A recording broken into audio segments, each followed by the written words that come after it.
You can't start in office. Yeah? If you listen to the president's speech yesterday, he completely avoided to talk to Mandago directly and say, well, I'm in your county and your residents are crying. He essentially said that kila mtu abebe mzigo wake. Maybe that's why now they're saying Mandago arrested, and we're waiting for that charge. It's a story that we're going to follow on Lookuptv across all your social media platforms. That's the biggest story here. That's what the Standard is talking about. RUTO throws Mandago under the bus of a scam. A tough-talking president sends a twin warning to culprits of the botched 1.1 billion shillings Finland program and the corrupt who misuse public resources that will face the music. That's what he said yesterday. Yeah? So read that story on pages 2 and 6. Guess what? There are also on pages 4, the DP is leading talks on onslaught amid Mount Kenya fears, while some leaders have openly expressed their reservations on Azimio Kenya Kwanza talks. Others silently fear the region's interest. That is on pages 4. Man loses 2.3 shillings million property in tussle over child upkeep. That story has been covered on pages 3. The story on Devolution conference that is currently going on at the Eldoret is covered on pages 7. And today we do expect that Raila Amolo Odinga, who the Constitution essentially envisions as the leader of opposition or minority, is going to address that particular sitting today in Eldoret. Guess what?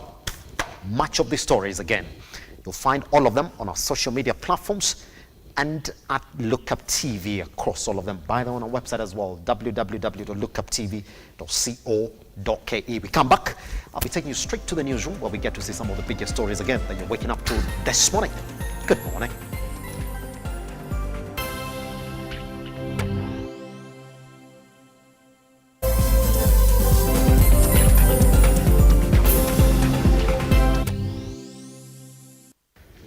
Welcome back. Now, stakeholders in the aviation industry, led by the Transport and Allied Workers Union of Kenya, have slammed KCA for denying its employees the right to join workers' unions in the country. Led by Dan Mihadi, General Secretary of Transport and Allied Workers Union in Kenya, representatives claimed that workers in the aviation sector in the country are working in a deplorable state, calling on related departments to address the situation.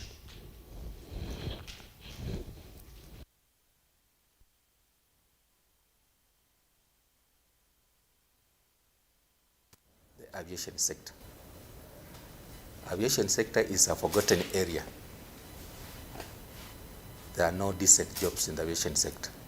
And the people assume those people who are working in aviation are earning big salaries. As a union, we have tried to put CBS in some of the industries and some of the airlines and tried to harmonize conditions of work, especially when just conditions. So the remaining part, we want to appeal to the government to take over, because that will give us an easy time as unions to negotiate for the workers in the aviation sector. We are collaborating this with the International Federation of Transport, ITF, and the Civil Aviation Organization, International Civil Aviation Authority, so that we see how we can bring harmonized working conditions in the sector. You will not believe that there are some employers in the aviation sector that are still paying their workers below. And there are some employers who still don't need unions in the aviation sector. We are sounding a warning, and we are saying we are coming, that you will not deny the workers their rightful given in the Constitution.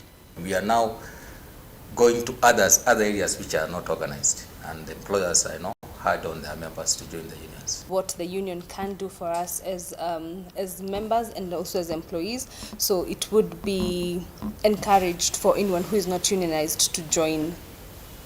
It will be for your best interest. Let's move on. Mukuru Kwanjenga residents are living in fear of eviction despite the promises made by President William RUTO to settle the land crisis and issue them with the title deeds.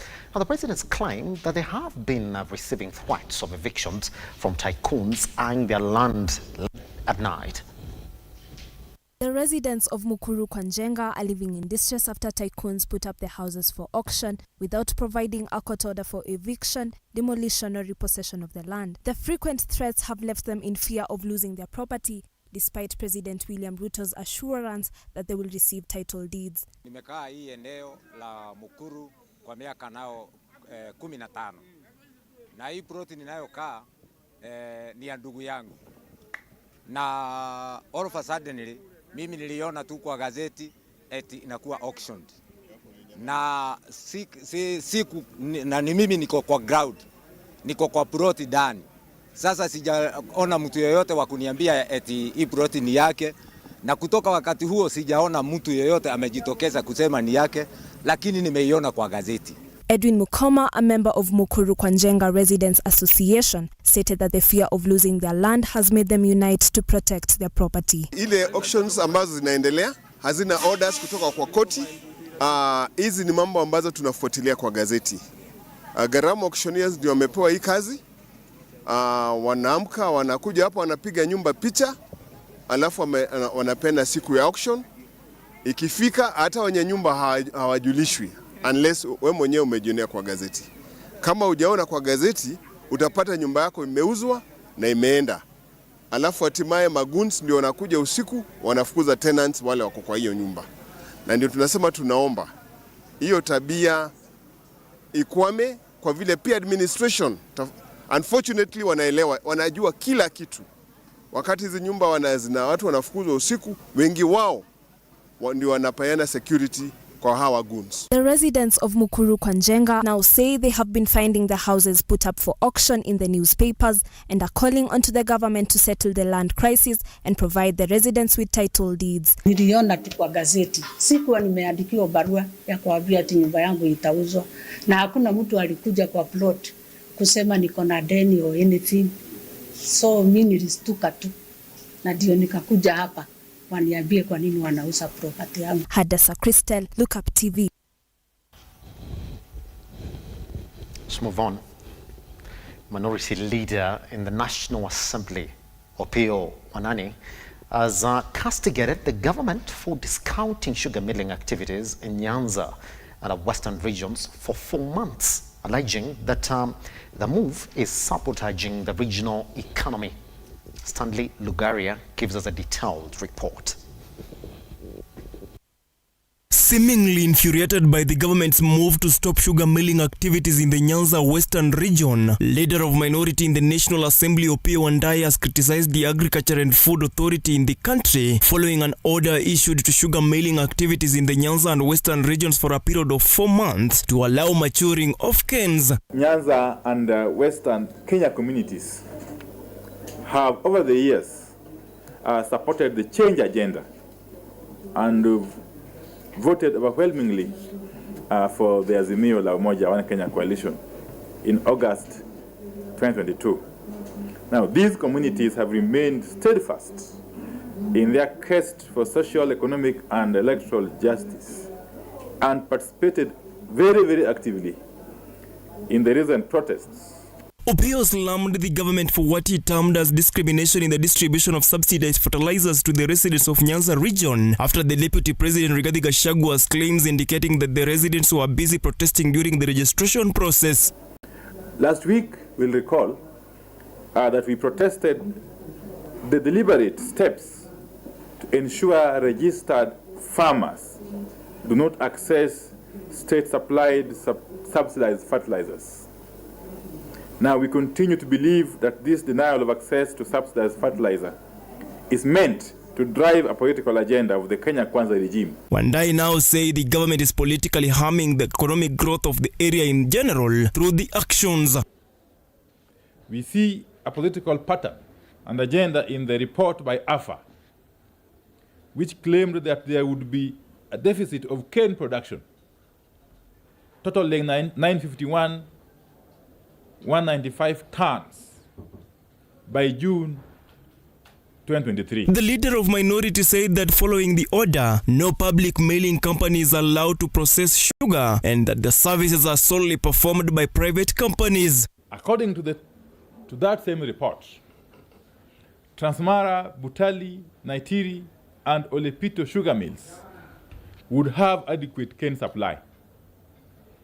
It does not add up. What normally happens is that there are those people who create wanasema aje a sugar shortage intentionally, so that at the end of the day, and even the millers themselves, they want to be yani wataki kufocus kwa mambo ya ku develop canes wasiage sukari, wao interest yao ni kuimport sukari. But in that bill ambayo tumetengeneza imeleta na hizo structures zote ambazo zitatusaidia mambo ya sukari, licensing of the, because it's only the sugar industry that right now as we speak doesn't have a regulation. The opposition side in the parliament through its leader Opiyo Wandayi has castigated the move by government through the Agriculture and Food Authority to close down sugar millers in the Western and Nyanza regions. The opposition has also faulted the move by government to offer subsidies sparingly across the country. Stanley Lugaria, Lookuptv, Nairobi. Lugaria, Stanley. Now, the National Assembly Committee on NGCDF has opposed the abolishment of the CDF kitty in the Constitution following the ruling by the High Court last year, which termed the fund as null and void. Deputy Leader of the committee, Kasim Tandaza, who doubles up as the Mutuga legislator, now wants the CDF kitty to be fully incorporated into the Constitution. Mevin Yetembe with that report. Following the ruling by the High Court last year, which termed the CDF kitty is null and void, the National Assembly Committee on NGCDF has opposed the abolishment of the CDF kitty in the Constitution, saying the funds have brought tremendous development changes in the grassroots. Mutuga Member of Parliament Kasim Tandaza, while speaking during the official opening of Vuga Girls Dormitory, stated that the CDF should be fully incorporated into the Constitution. Lakini wananchi wameweza kujitamka, na sio hapa peke yake, kwamba ijapokuwa county wanatekana wewe wafanye, nao wana changamoto zao. Kwa mfano hizo mambo za sports, hasa kwa upande wa mashule, county huwa washughuliki na sports za shule, na wazazi hawana pesa za kuchanga waweze kuona kwamba hizi sports zinafanyika. Kwa hivyo wazazi wamependekeza kwamba iendelee, ijapokuwa tunajua pia kikatiba kuna hilo pingamizi. Kwa hivyo wakati tukienda bungeni baada ya kuchukua maoni, na hakika bunge litaweza kulainisha kabisa, tuone kwamba katiba na sheria ya NGCDF hazina mtafaruku. Parents have also supported the move, saying that CDF funds have helped in construction of dormitories and paying the school fees. Na wao wameweza kuchagua mradi huu kama ni wa muhimu kwao, na hii ni kwa sababu tunajua sehemu hizi pia ni moja za sehemu zile ambao watoto wasichana wanapitia changamoto nyingi, kwa mfano ndoa ya mapema na pia pengine kupata hata mimba za mapema. Ili bweni tulilojengewa hapa la wasichana linatusaidia kwa sababu kulikuwa na msongamano kwenye vile vyumba ambavyo vilikuwa tukikaa kwa ajili ya wanafunzi wetu wafanye masomo. Msongamano ule sasa umeisha kwa sababu tumepata nafasi kubwa ya kuwa wanafunzi wetu watalala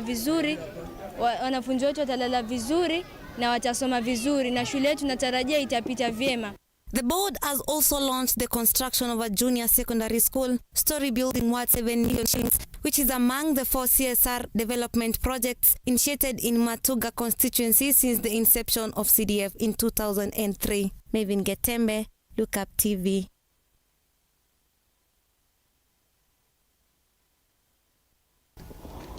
On a note, let's then talk about what we have on the table this morning. Now, the second day of the Devolution conference in Eldoret kicks off today from exactly 10 a.m. All the 47 governors in the county, in the 47 counties in the country are meeting in Eldoret. Now, yesterday, if you did listen to the president, one thing was quite clear from him. He said, do not waste public resources as governors. For him, it was about that the wasting of public resources is exactly why we haven't seen development in these counties, and that's why majority of the youth in the country have not essentially then realized the potential. Now, on the sidelines of that, there's a former governor in that county who allegedly embezzled funds that were meant then to take this youth to school. And then he went right ahead and said that for every other person who lost their money in that scam, is still going to get a scholarship. He promised. But then Mandago, as we speak, was arrested yesterday, went to Nakuru police station and charged. He's going to be charged today. So this morning, the question is, what is the space for the youth in this conversation for devolution 10 years on? You know? All right, on our set this morning, we do have the man himself, Sankara, we do have Joseph, we do have Simba as well. I'll be doing a proper introduction once we come back, and then table that conversation. Good morning.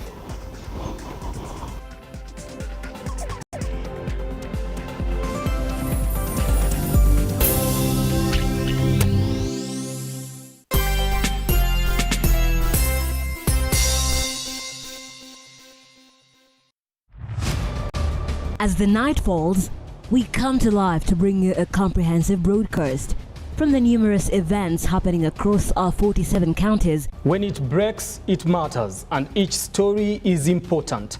If it's Thursday, join me, Nancy Lima, and my able panelists as we break down the law jargons and analyze the Constitution in a way only you can understand. The news cycle never stops, neither does time. We cover each and every sector and present to you factual and accurate occurrences. This is where facts win the day. Join me, Nancy Lima, Ian Keitani, Tuesday, every Wednesday, Thursday, as from 9 p.m. on The Insight, only on Lookuptv.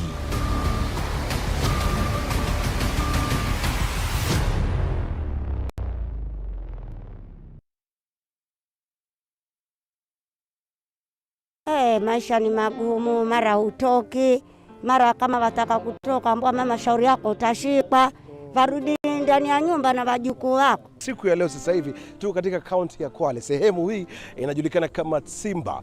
Madhumuni yetu ni kuhakikisha kwamba tunabadilisha maisha ya watu kama 800. Kila mmoja atakuwa anapokea chakula, yote ni kwa hisani ya RUTO Foundation. Naambia asante sana. Tunaomba tupate zaidi ya hivi. Nashukuru sana alhamdulillah kwa kupata chakula hiki. Kwa hivyo mimi nasema asante sana tena sana. RUTO Foundation nasema tunashukuru, tunawaomba wakati mwingine kututembelea. Kumbuka wakati ambapo unacheza loto, 25% inatumika kufanikisha shughuli hii. Sasa hivi tunavyozungumza takriban milioni 600 imetumika kubadilisha maisha ya watu kwa hisani ya RUTO Foundation. That is why tunasema kila wakati RUTO Foundation, changing lives.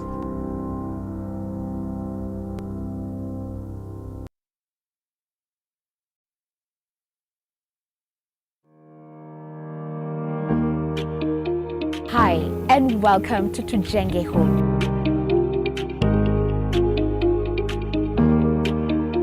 Your #1 show when it comes to all things architecture, real estate, property development, interior design. You get it right here on Tujenge Home. When the food is ready. You want to serve them? Dinner is served. Yeah. Let's go. Let's go.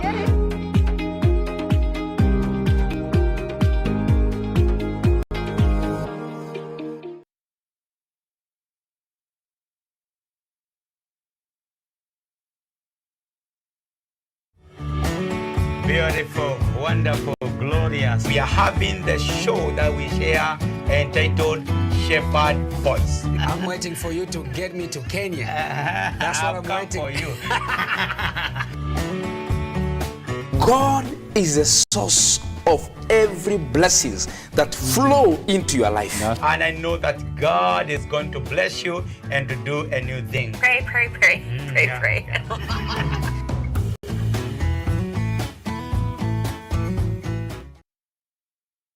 Are you a junior secondary school, a college, a TVET institution or a university and you want to advertise your intake? Book now and advertise with us today on both Lookuptv and all our digital platforms. Call us today on 011 0430 158, 011 0430 158 or email us on sales@lookuptv.co.ke.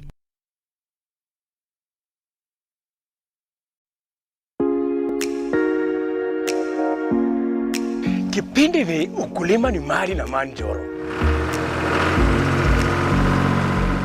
Every Sunday saa 10. Jiunge na mimi ili nikufundishe mengi kuhusu ukulima wa nyanya, wa mboga, kuweka ng'ombe, kila kitu ambayo inahusikana na ukulima, ili ujifundishe mengi uweze kujua ukulima pia ni mali. Kumbuka kipindi ni nini? Kipindi ni ukulima ni mali na manjoro, upate hela.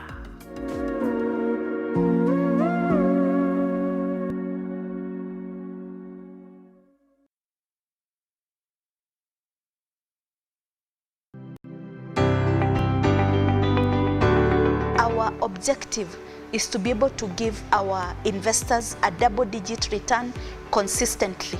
It means that if you invest with Safaricom Investment Cooperative, you have a guaranteed minimum return of 10%. What pressure comes with being the CEO of a company that people entrust their money with? Whatever we have put in place, it should be able to serve our investors in the long term. Realize your home ownership dream by investing in Brookvale Tuala, a magnificent prime residential property located in Ongata Rongai.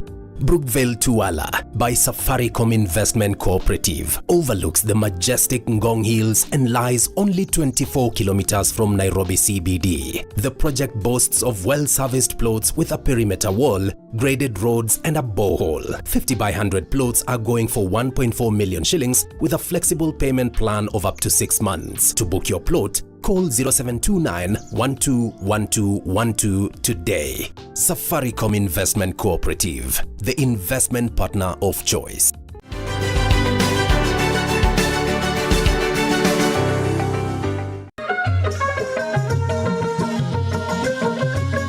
Karibu mtazamaji kwenye kipindi cha jamii na itikadi.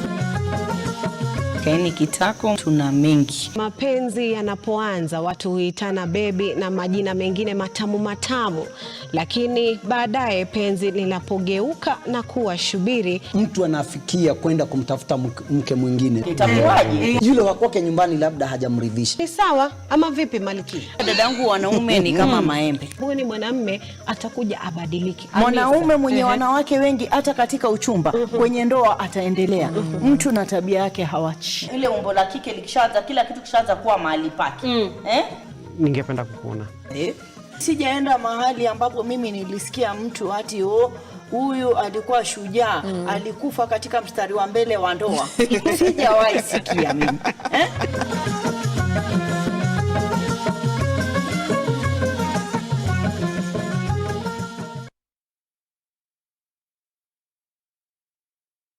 Lotto is all about giving you a chance to win big money all through 2023. Today, we are at Ruiru.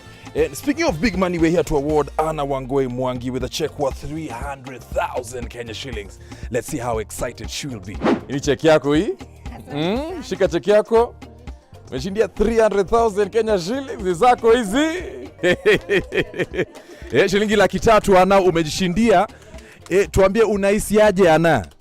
Nimesikia vizuri sana. Zitanisaidia sana. Asante sana Roto, Mungu awabariki. Plan zako ni gani? Nataka kufungua biashara. Biashara gani? Kama boutique. Ana ulisikia Lotto wapi? Niliona tu wakiadvertise kwa TV, nikaamua nijaribu bahati yangu. Yeah. Na hii ni mara ya kwanza kucheza na ukashinda ama? Nimecheza miezi kadhaa. Utaendelea kucheza loto? Kabisa. Nagojea pesa mingi zaidi. Over 18s only. Gaming can be addictive. Play responsibly. This message has been approved by the BCLB. Changamka, cheza loto.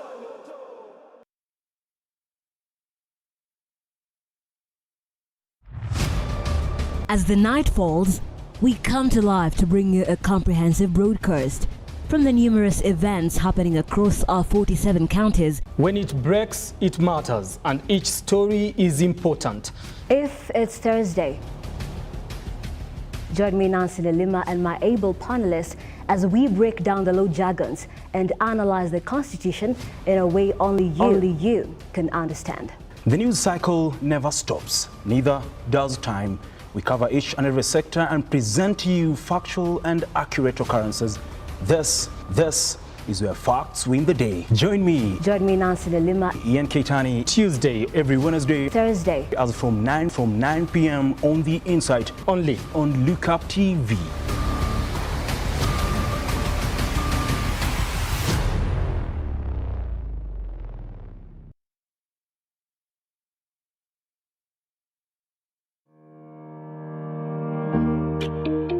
Hi, and welcome to Tujenge Home.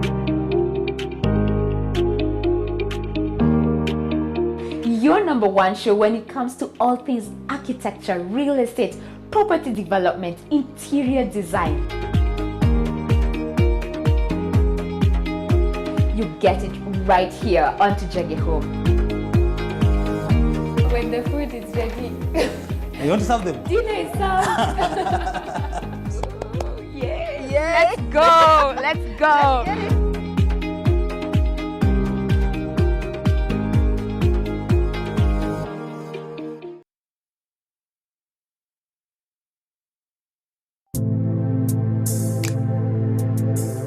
Praise the Lord and Bwana Yesu asifiwe sana. My name is Pastor Joseph. I'm from a ministry called Reconcilers World.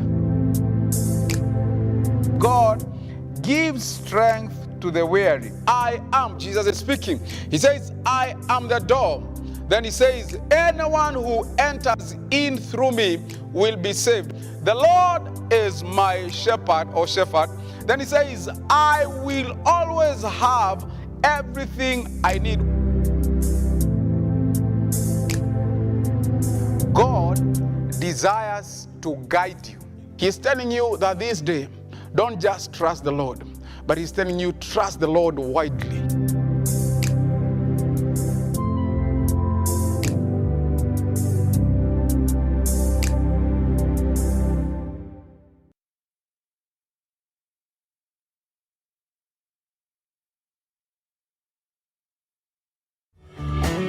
Beautiful, wonderful, glorious. We are having the show that we share entitled Shepherd Voice. I'm waiting for you to get me to Kenya.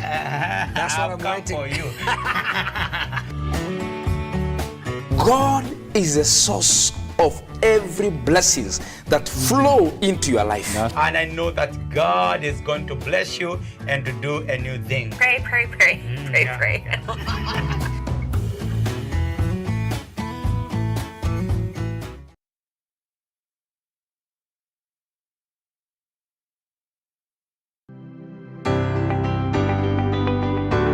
Our objective is to be able to give our investors a double-digit return consistently.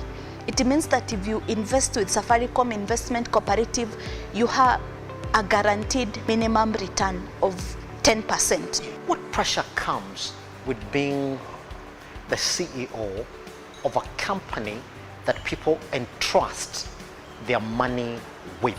Whatever we have put in place, it should be able to serve our investors in the long term. Realize your home ownership dream by investing in Brookvale Tuala, a magnificent prime residential property located in Ongata Rongai. Brookvale Tuala by Safaricom Investment Cooperative overlooks the majestic Ngong Hills and lies only 24 kilometers from Nairobi CBD. The project boasts of well-serviced plots with a perimeter wall, graded roads and a borehole. 50 by 100 plots are going for 1.4 million shillings with a flexible payment plan of up to 6 months. To book your plot, call 0729 121212 today. Safaricom Investment Cooperative, the investment partner of choice.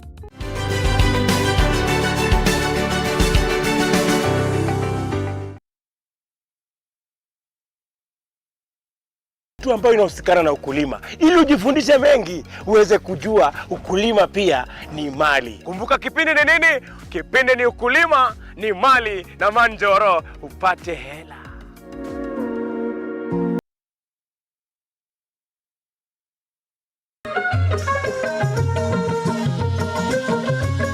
Karibu mtazamaji kwenye kipindi cha jamii na itikadi.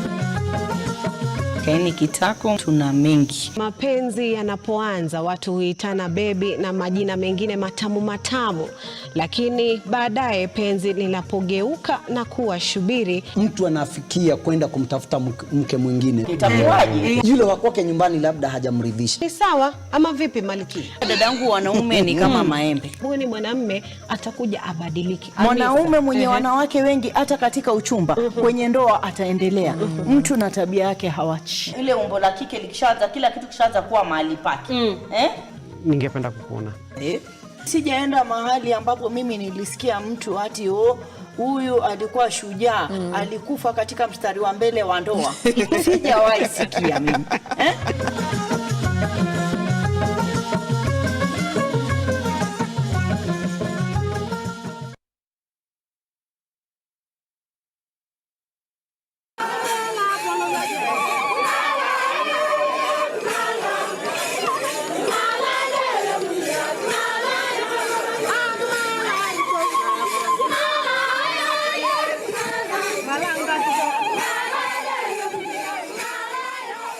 Changamoto zetu ni mingi sana.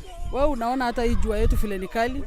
Unaona vile maji ni shida. Sasa hii water tables zimeenda chini. Mifugo yetu tumepoteza kwa sababu ya hii ukame.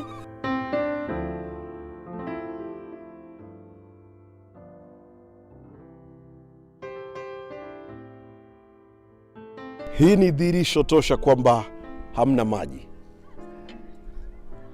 Hapajanyesha zaidi ya mwaka mzima. Na sisi kama RUTO Foundation tumekuja tu kupunguza makali. Tumeleta maji zaidi ya lita 100,000. Tumeleta chakula zaidi ya nyumba 1100 watakuwa wanapokea kitu cha kutia mdomoni. Nitaenda kukula leo. Nishibe.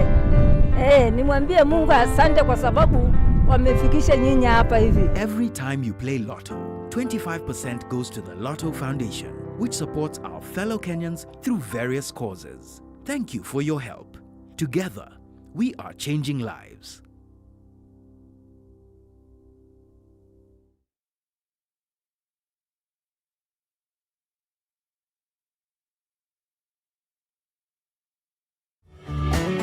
Beautiful, wonderful, glorious. We are having the show that we share entitled Shepherd Voice. I'm waiting for you to get me to Kenya. That's what I'm waiting for you. God is the source of every blessings that flow into your life. And I know that God is going to bless you and to do a new thing. Pray, pray, pray, pray.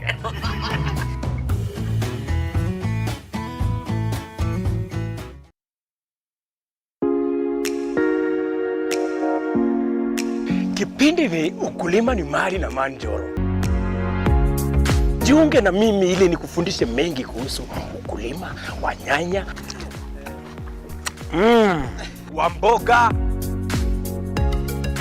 kuweka ng'ombe, kila kitu ambayo inahusikana na ukulima. Ili ujifundishe mengi uweze kujua ukulima pia ni mali. Kumbuka kipindi ni nini? Kipindi ni ukulima ni mali na Manjoro upate hela.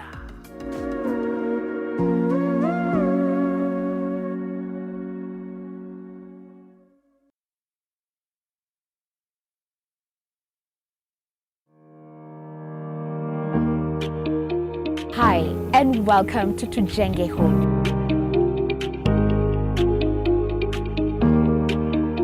Your number one show when it comes to all things architecture, real estate, property development, interior design. You get it right here on Tujenge Home. When the food is ready. You want to serve them? Dinner is served. Yeah. Let's go. Let's go.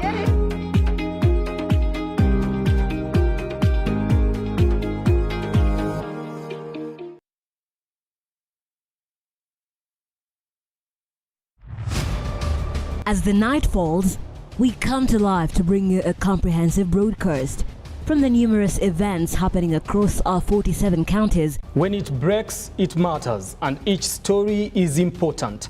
If it's Thursday, join me, Nancy Lima, and my able panelists as we break down the law jargons and analyze the Constitution in a way only you can understand.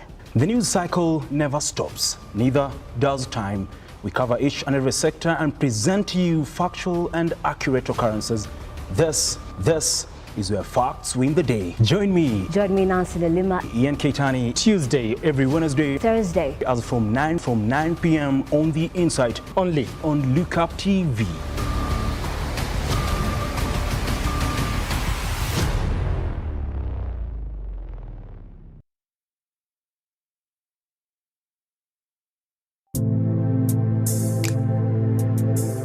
Praise the Lord and Bwana Yesu asifiwe sana.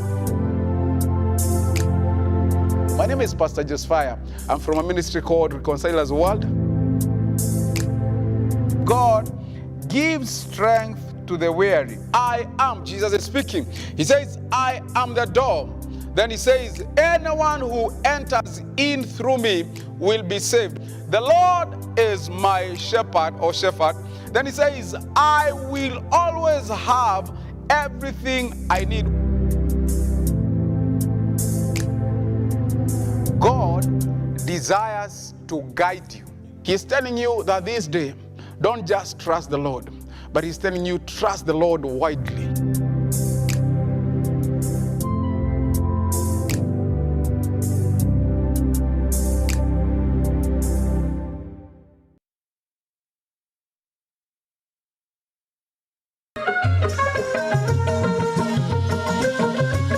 Karibu mtazamaji kwenye kipindi cha jamii na itikadi.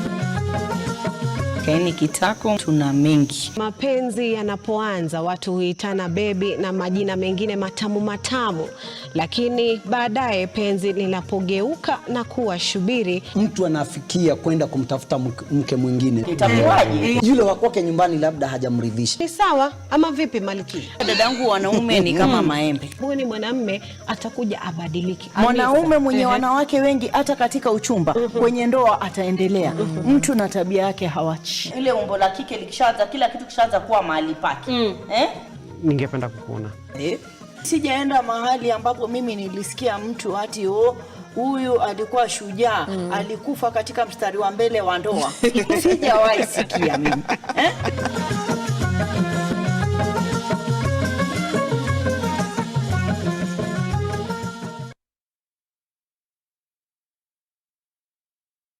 Nilishinda 150,000, then Loto wakanipea bonus ya 150,000.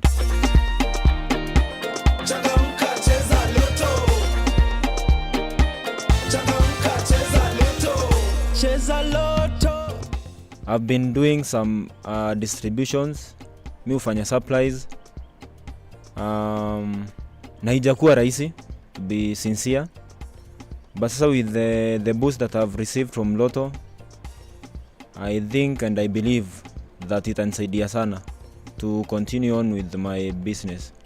Loto ni ukweli, kwa wenye bado hawajaamini wanafikiria ni uongo. Na kwa mimi imenisaidia, na hata before hapo nimeona ikisaidia wengi, kwa sababu nimekuwa nikiona the Loto Foundation, the work that it does. So nikakuwa nikijiambia hata nisiposhinda, as long as inasaidia watu wengine in the community, that is the joy of I love seeing people being helped. So nimekuwa nikifurahia sana. but finally sasa mimi nimeangukia pia. Nikashinda 2 million, naweza fikiria kustart a distribution company and a warehouse. I can set it with a fully furnished location, so that niendelee na distribution and supplies vile tu nimeendelea nayo. Over 18s only. Gaming can be addictive. Play responsibly. This message has been approved by the BCLB. Changamka, cheza Loto.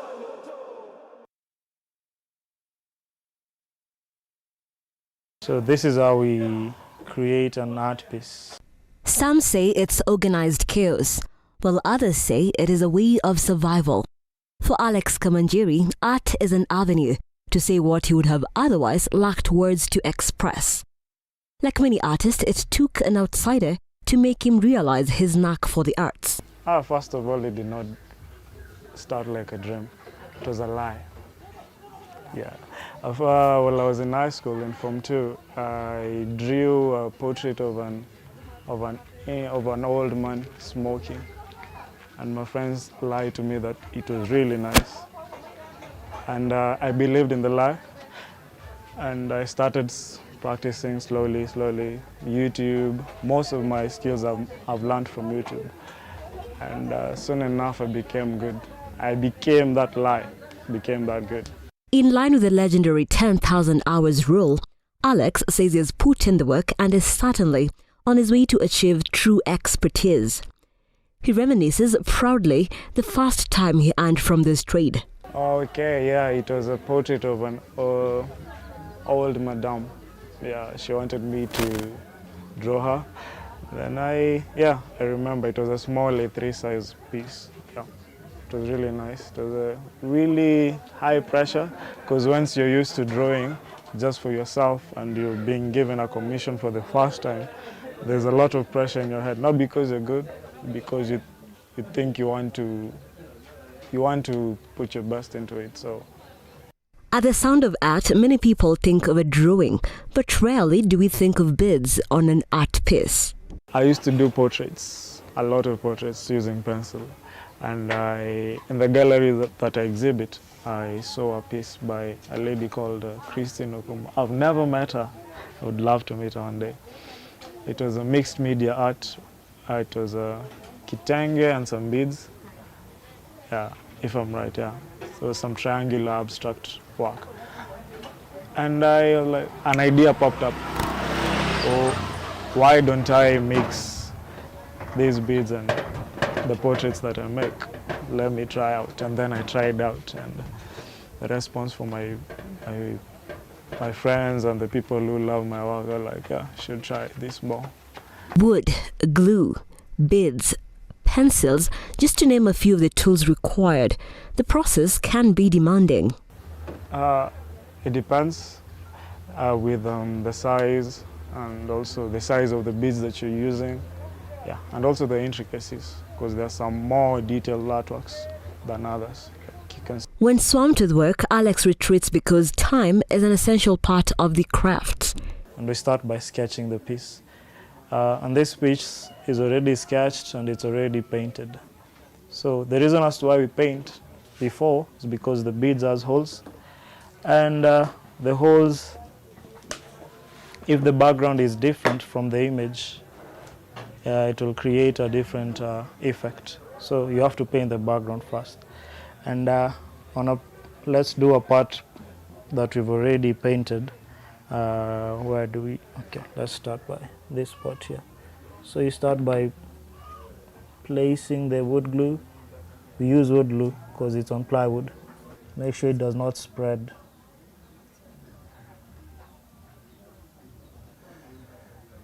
Slowly, take your time. And then after that, normally I use a biro, but you put the beads first. You don't just spread, but you can also use something that has a sharp tip, like this, by placing it and arranging it slowly. First, you start with the edges. Move them slowly. After all the time, energy and creativity, it's no wonder why art pieces are deemed expensive. I'm doing my own project. Most of the time it might be more expensive because it's my own project.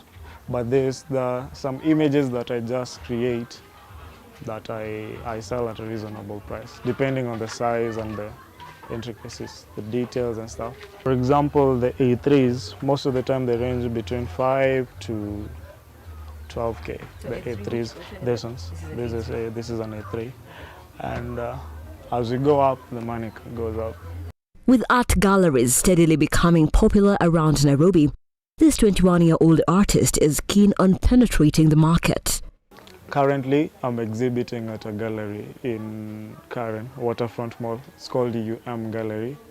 And on Saturdays, I take my works to a market. It's called Organic Farmers Market.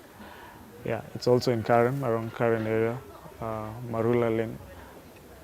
That's where currently I'm getting most of my sales, the gallery and the market.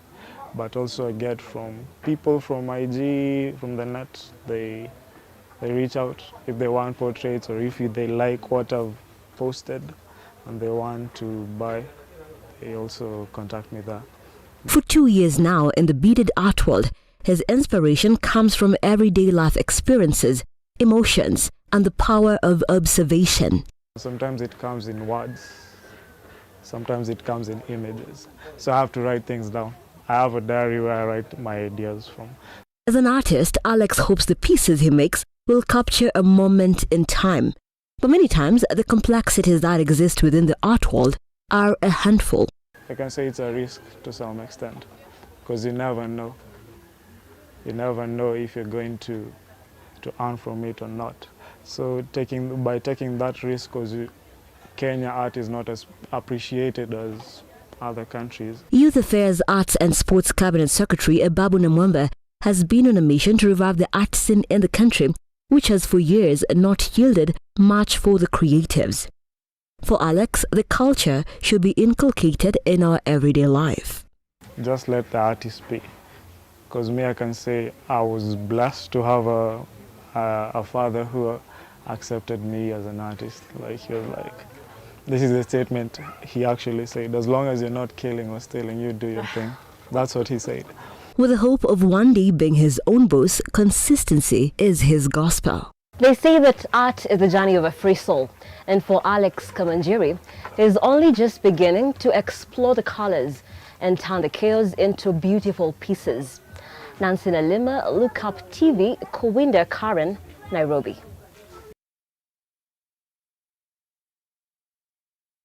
Are you a junior secondary school, a college, a TVET institution or a university, and you want to advertise your intake?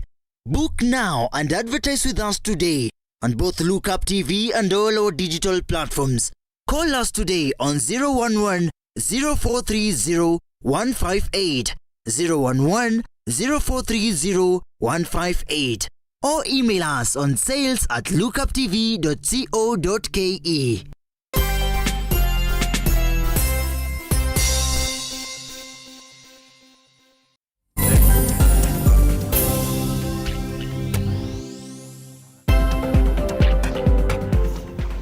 Welcome back to the Morning Drift. My name is Simba Kiage. Let's then get into the big conversation this morning. And it is going to be essentially what we are seeing in Eldoret as this week began. It is Devolution week.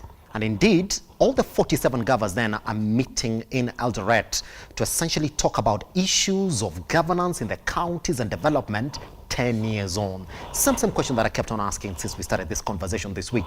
Do you feel that devolution is working for you and I, and what do you think it is not?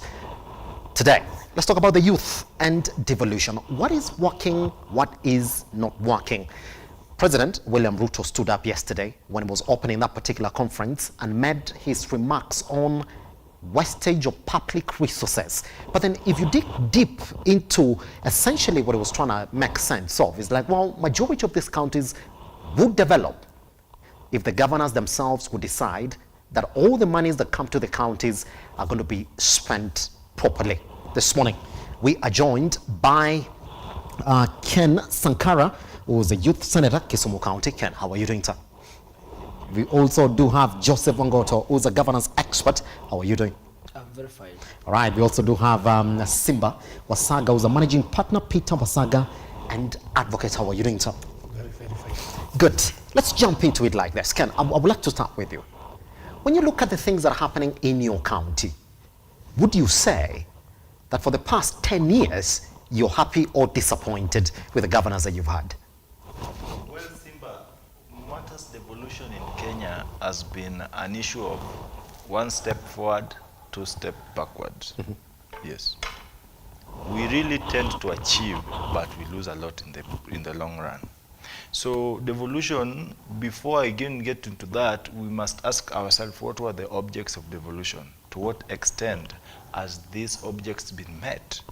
What is the achievability of whatever it is that we intended to do?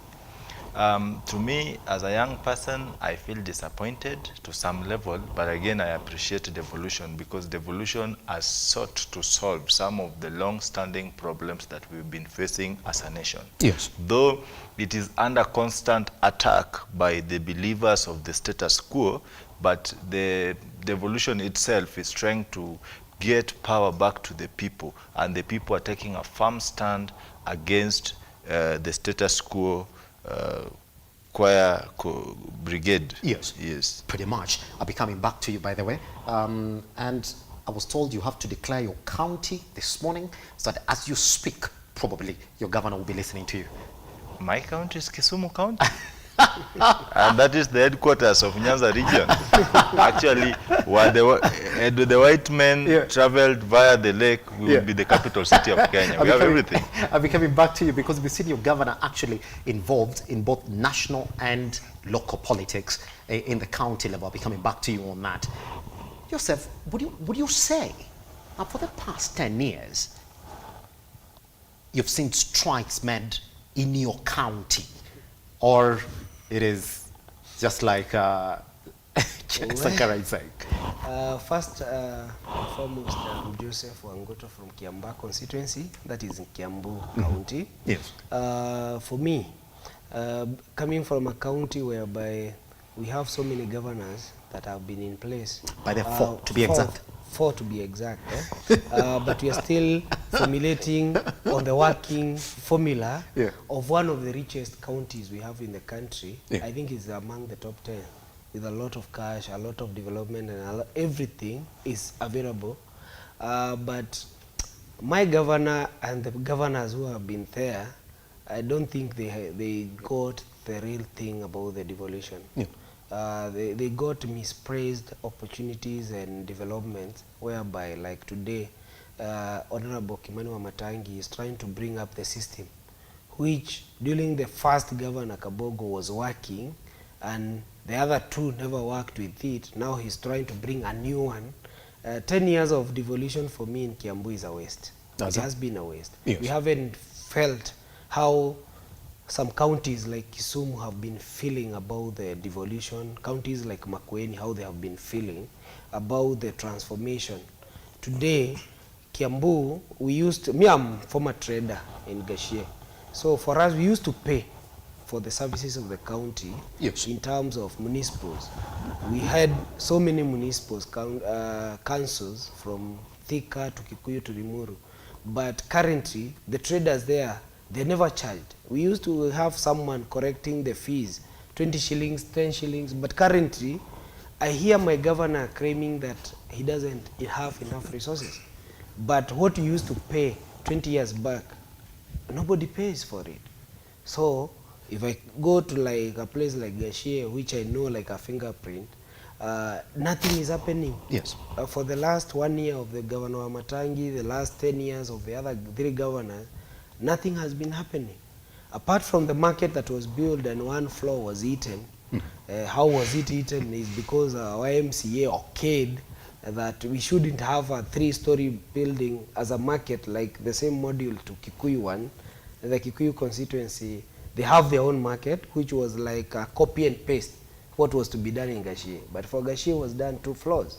So if you go case by case, we go to like all the 11 or 12 sub-counties in Kiambu. For me, devolution in Kiambu has been a waste. Pretty much.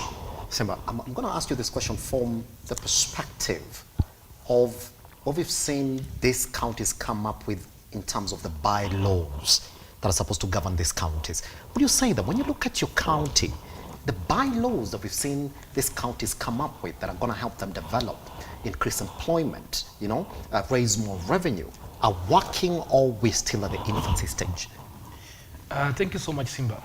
Again, I'm Peter Wasaga Simba from Homa Bay County. Suba South, to be very specific. A neighbor to my Senator Sankara. Allow me to start from the point of just appreciating the fact that we have devolution. Yeah. The 68.9% approval of the 2010 Constitution for me ushered in a very integral a set of governance in this country, which initially was not there. With the decentralization, we shun the notion we had in the past that bad politics means no development. Yes. So right now, we can experience development right within our doorsteps, that is within the counties. Number 2, we are able to participate in the formulation of these laws by public participation, which is actually one of the national values and principles under Article 10 of the Constitution. But again, this devolution came with its own fair of challenges, because some of the vices which were centralized are now decentralized. They are now devolved. Yes. If there was corruption in the national government, it is now also devolved. If there was nepotism, where Siasambaya meant Maishambaya, it's now clanism in the counties, where if a given clan has produced a governor and a given clan or a given sub-county did not vote in, then they are not part of the company. So this company is not only in the national government, it's also in the county government. Would you say it becomes worse in the county government? It becomes worse in the county government. Yes. But one thing I must say, that as youths, especially youths on devolution, we are the majority. In fact, if you look at the 2019 census, we are about 35.7 million, which is about 75%. And this is a formidable force.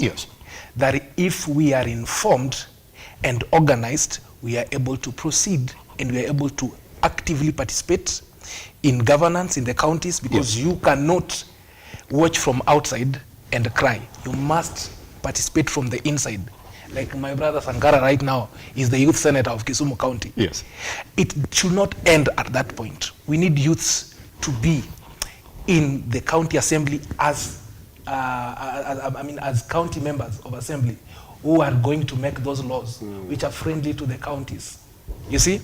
The other thing is that apart from just being there, we should also come up with a way through which we can educate these youths to understand their potential and to understand what is in there for them. You see, you cannot claim if you do not understand. So the youths do not even understand what the role of devolution is in the Constitution. So that sometimes you find very many of us, we go to the county government asking for things that should be provided by the national government. So we are not informed. If you are not informed, you cannot claim because you do not know. So I think it starts from the youths understanding that this is what is in for us. And now we have to fight for this space.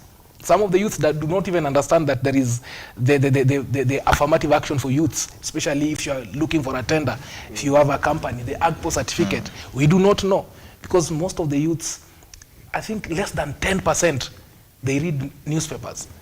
Most of us, we look at infotainment, whereby we want something that will entertain us. TikTok. If it does not entertain, we will not look for it.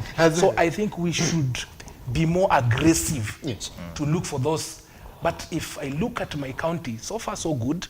The governor, I didn't I didn't like her for in the first place, but right now the stride she has made, it's a stride on the right direction. Lastly, before maybe I hand over, you see, you can also not gauge devolution as, you cannot give it a percentage, because these are 47 counties with different priorities.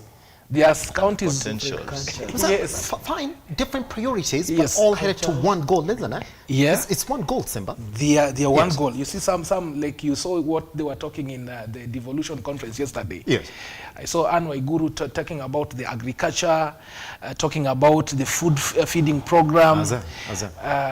Very few of them mentioned the youth in their conversation. And that's why it begins, isn't it? Deliberate. Yes. And it's that's not why, an accident. Yes, and Ken, that's why it begins. That's why we are here. Yeah, that's why we're here. So how is it that even when the president stands up to talk about what we need to achieve in these counties, that the role of the youth as envisioned in that Kenya Kwanza agenda is not really clear? You would like to think that yesterday, that's when we would have come in and said, well, it's only the hustlers who gave me this, so please, we need to achieve 1, 2, 3, 4 for the youth. And number two, Ken, here's a damning statistic that I want to put to you, even as you weigh in on that particular issue. I don't know whether that report was official, but I was reading a report where they were saying the majority of MCAs in the county levels, they're youthful. Majority of them. Where? Majority of them. Well, that in the event that we're saying that devolution is not working, then we also have to question the youth for not making it work, because majority of them have risen to leadership positions through the MCA positions. There is to begin with, what you've just said, the last one. As a scholar, I argue with facts. Yes. Facts. I'm going to try to pull the report. Facts relate to data and statistics. That's it. I can only respond comprehensively when you give me a verifiable data or information that this is the number of youth. Maybe the person, you know, I do ask myself the mode or method the people who collect data use. They are very different. So you go interact with 3 sleepy young men around there, then you come and tell us the young people said. I don't know where he got that or she got that from, but to me, I believe from where I come from, I look at the county, the composition and etc., that's a big, brutal lie. Yes. On the matter of youth, and you know, someone sometime asked me about the youth being complacent about leadership and politics. Then a lot of factors would have weighed in and contributed to that. Yes. But that said and done, I'm not surprised that no one in Kenya Kwanza is showing concern of the youth segment. Actually, for record's sake, you know, last year or during the elections, I was the youth leader ANC party. I worked with the Honorable Musalia and Dr. William RUTO. Yes. And it's not a surprise to someone like me to see them intentionally ignoring the youth factor. Kenya Kwanza is one of the only organizations or political formations that operated with the amorphous movement of youths. There was no clear structure of the youth leadership in Kenya Kwanza as a coalition party, or even if it wasn't registered as a coalition party, but as a coalition. We had people who would, I don't want to taint people's names here and I won't call them. Somebody would come, impose himself as the youth leader. This is someone who is 40 years and above, because they have the financial guts and etc. One of the tycoons told me when I was at the DP's residence that, you know what, you young people, stay aside. We know so-and-so is going to handle you people. So I'm not surprised that they are not taking this matter actively.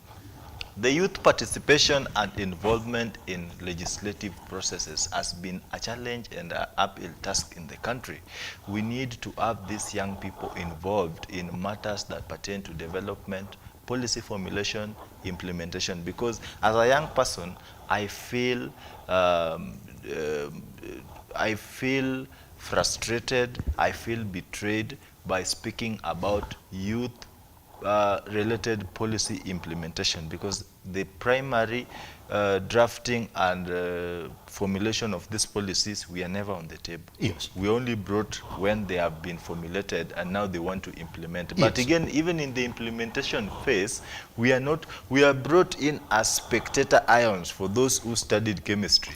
We are there, we can, as spectator ion, you can fall from the atom at any moment, from the nuclear, at any moment. Where you are placed, that is at the power and mercy of those who are doing that, the force. So that puts us at a very dangerous position. When I was speaking at Bomas on 23rd of January 2022, I did give a clear statistical information on the youth and employment. This narrows down to politics and governance. You find a situation where over 500,000 people graduating annually from various tertiary institutions, and then 75% of them end up unemployed. Where do we begin blaming ourselves? We have no structures that are working actually. We need to embrace what the drafters of the Constitution had in mind and in sight by bringing this devolution to place. And we put that into action. There are some of these challenges we would not be discussing here. They would have been a thing of the past. But again, lack of political goodwill as a country has really cost us. Because we have all the policies. In Kenya, we boast of super policies unimplemented. We don't even need new legislations. We only need to put into action the legislation pieces that have been proposed in the recent past. That's it. Let me just pull up that particular report that I was talking about. This is according to Youth Congress. It's an NGO that essentially gives stats about essentially where youth are in terms of employment opportunities, what they're looking for, and what they want the governments to achieve. Now, in 2022, they said that 78% of the youth, let me just correct it, who are vying for elective seats in 2022 wanted to be MCAs. 78% of them. That's a huge number. There's only 22% who are going for the elective positions. So if you go to the county levels then, have the youth seen a way into changing what goes on in the county levels through going for these elective positions of MCAs that are essentially then going to put them at the forefront in championing for policies and putting these governors in check? For me, about the 78% vying, that might be correct. But and about the initial one. From the 78% who vied, I would give a clear picture that it's less than 10% who made it? Who made it to the counties as MCAs. Or why do I say so?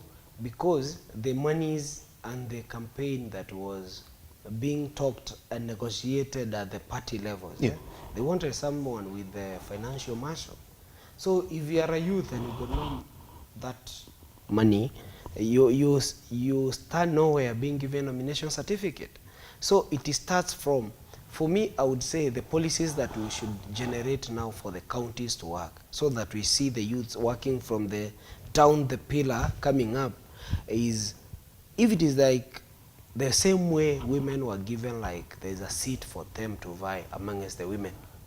We, the youth, even though I'm getting out of the bracket, or I've already gotten out of the bracket, but I don't normally associate myself with the youth because I want to build and help and empower them. So for me, I would say we draft a policy or a law that binds that the MCA shouldn't be over 40 years. We should have an age limit for you to vie as an MCA. Like if I go to my constituency, we have 5 wards, and the majority who are elected, like my MCA, is over 60 years. Ooh. So you can imagine he had some cash just because he was a former MCA. Yes. Instead of him now leaving the seat to us, and now he graduates to go and vie with Akina Kawanjiko and the MP and everything, he still remained there. Yes. At 63 years, I see very awkward position, because in the same ward, we are like 80% are the youth. But when you talk of something that try to empower the youth, he says, nyinyi vijana mko na tabia mbaya. Ni kama mheshimu wazee, you have to wait for your time to come, which I don't understand when it will ever come up. Yes. The same way you said that MCAs were like there are so many, they are the majorities in the counties. That's a lie. It's a total lie. Because out of 5 in Kiamba, only 1 made it, a youth. That is in Mushada ward. He's 27, 28 years. But when he goes there and meets the system from the county, and he meets people over 48 years, all gang to him, like 60 MCAs in Kiambu counties, you'd meet 45 of them and never youth. So 15 made it. You get it? So the 15 would never understand what goes on because with the governor and some of the MCAs, they are age mates. Yes. You see? So what governors and his age mates would think is not about what the 15 MCAs from Kiambu would talk about. Yes. Because they will be overpowered. So for me, the same way he said that the tycoons were talking of the same, I was in the same meetings that he were at the DP's residence in Karen. But they were telling us to the eye because they knew they have money to swindle everything around. Whoever comes in, whether it's Raila or Ruto, they would go inside. Yes. But for us, we are the mercy of the same atom. We don't know where we fall from. The last one is for the campaigns to work. The current regime used the youth so that they can get the masses and they can get the votes. They still believe, despite all that, what the youth did for them. They still say that the youth never voted, or they voted in a minority kind of. You get it? They never came out as a majority in voting system. So we are displaced and we are thrown out of the bus because they think we still don't vote. Yes. And some of the youths that get into social media mostly, they would claim I never voted, so I care less about the government. So the readers pick several posts like those ones, and they think this is what the youth think it's of a us. representation So of the youth. Yeah. we don't need them. Yes. So as I was saying, we should have policies like for the women. We have a seat for the youth, Yes. and the youth were fitting very well as MCAs because they understand the integrities of what they are suffering in their a small village, a small community, so that they try and empower the others so that they formulate what the youth would do. Yes. Even if we go to the sports, for example, majority who are reading the sports and everything, they are over 45 years and above. So if it is not the case, then for us to be incorporated to still remain a youth, we should raise the bracket from 35 to 50 years so that we are accommodated as youth forever. And you know the challenge we are having is a country where young people were never allowed to be youths when they were young. Now they compete with the young people at their advanced ages. That is it. There is nothing much. I'll be coming back to you. Simba, I want to take a tiny break. Yes. But then once we come back, this education of the youth that we need, because here we are saying the majority of these youth are not well represented, even in the national government, which has essentially trickled down to the county governments. But this is what the law envisions, and I'm going to read it just so we come from the break and talk about it, that the youth in every ward, which you do know, the 2010 Constitution envisions the ward as the smallest representative development level for the county. That if we want a road, you will start from the ward. Ask them what do they need. And that's what it says. It says that youth in each ward should select their own youth representatives in the different development committees. That if we are talking about employment, all the committees in these wards, they should have a youth representative. Then why are we talking about the youth still being the highly unemployed, being highly underrepresented, and being the ones that are just getting used as a conduit for us to achieve leadership in the different levels of government? Once we come back, we put that to Simba, and then Joseph is going to come back and weigh in on it, and Sankara as well. I think Sankara will be at a proper position then to tell us what that is as a youth senator in Kisumu County. Why are these youth in these committees not doing their job of proper representation?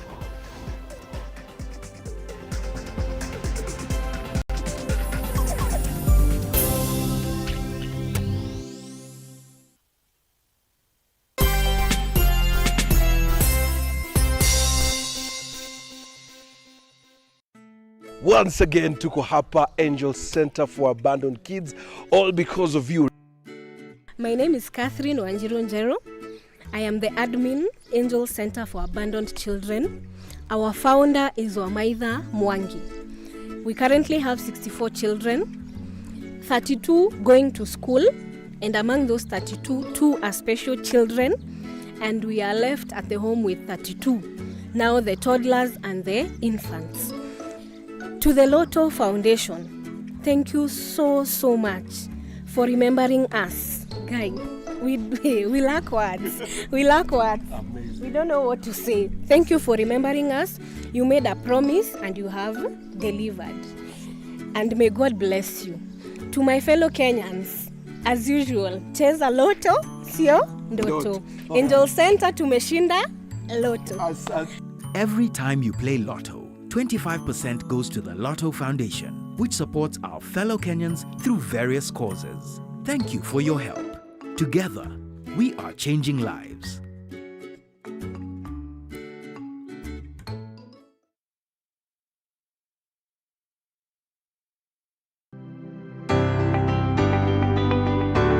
Our objective is to be able to give our investors a double-digit return consistently. It means that if you invest with Safaricom Investment Cooperative, you have a guaranteed minimum return of 10%. What pressure comes with being the CEO of a company that people entrust their money with? Whatever we have put in place, it should be able to serve our investors in the long term. Realize your home ownership dream by investing in Brookvale Tuala, a magnificent prime residential property located in Ongata Rongai.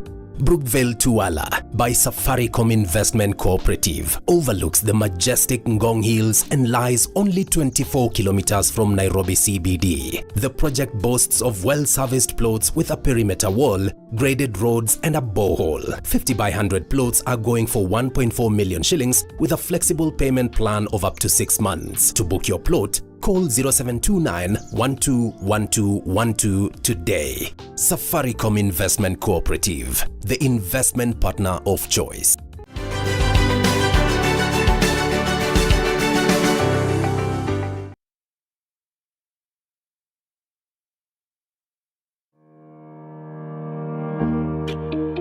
Hi, and welcome to Tujenge Home.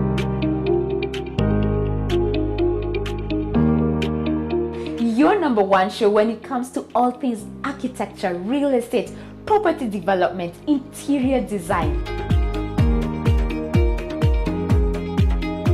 You get it right here on Tujenge Home.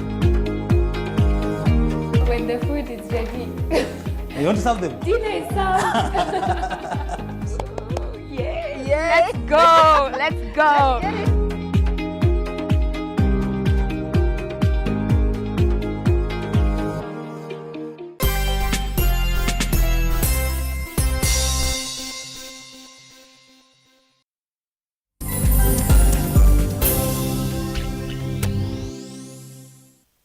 That's the question that we asked then, that if indeed the 2010 Constitution has envisioned how all these counties are going to run. They've broken it down all the way to the ward level. And within that, they've picked the youth. They've said that in all the development committees that each county is going to have, a youth must be present to represent the views of the youth and champion this all the way to the county assemblies in these counties, so that the youth are represented and their agenda becomes an issue that these counties have to pick. That's it, but you wonder then why the youth will come back and say, we're nowhere. When the 2010 Constitution has said that if you have 50 development committees in a county, there have to be 50 youth representing the youth voice in this county and in that ward. First, there are a few questions I need to interrogate. One, there could be 50 committees. Then what is the composition of this committee? Is it a committee of 2?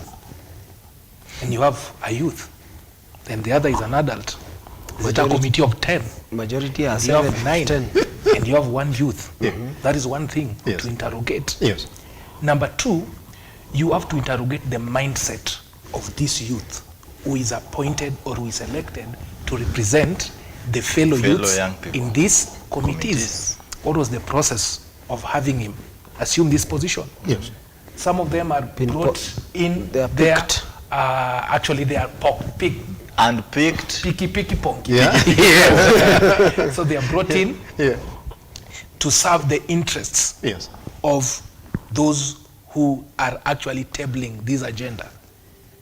So that it is not from the youth. It is a selection from the pickers. The pickers for these youth to represent them. That's the other thing. So the mindset of this youth, it's better to have a 50-year-old who is genuinely representing the youth than a youth who is sitting there as a puppet. Is that the mindset that and we need would to never fight? question would never Simba, rear is question. that the mindset that we actually need to fight?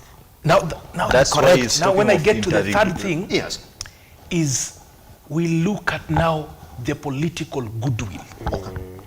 The political goodwill stems from the national government down to the county government.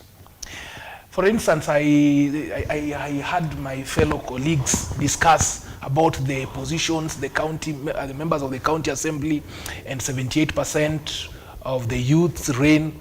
But there is something that we didn't speak or we didn't talk about, is that some of these positions, they were direct nominations. And these direct nominations were on those who had finances. And you see, in politics, three things are involved. Number one is resources. Number two is the political goodwill. And then number three, which comes actually at the tail end, is your manifesto. Because politics in Kenya is ethnicized. And politics in the county government is also, can I call it, clanicized? So that it's for a specific clan, it's for a specific community, so that if you're the majority, you are able to come in.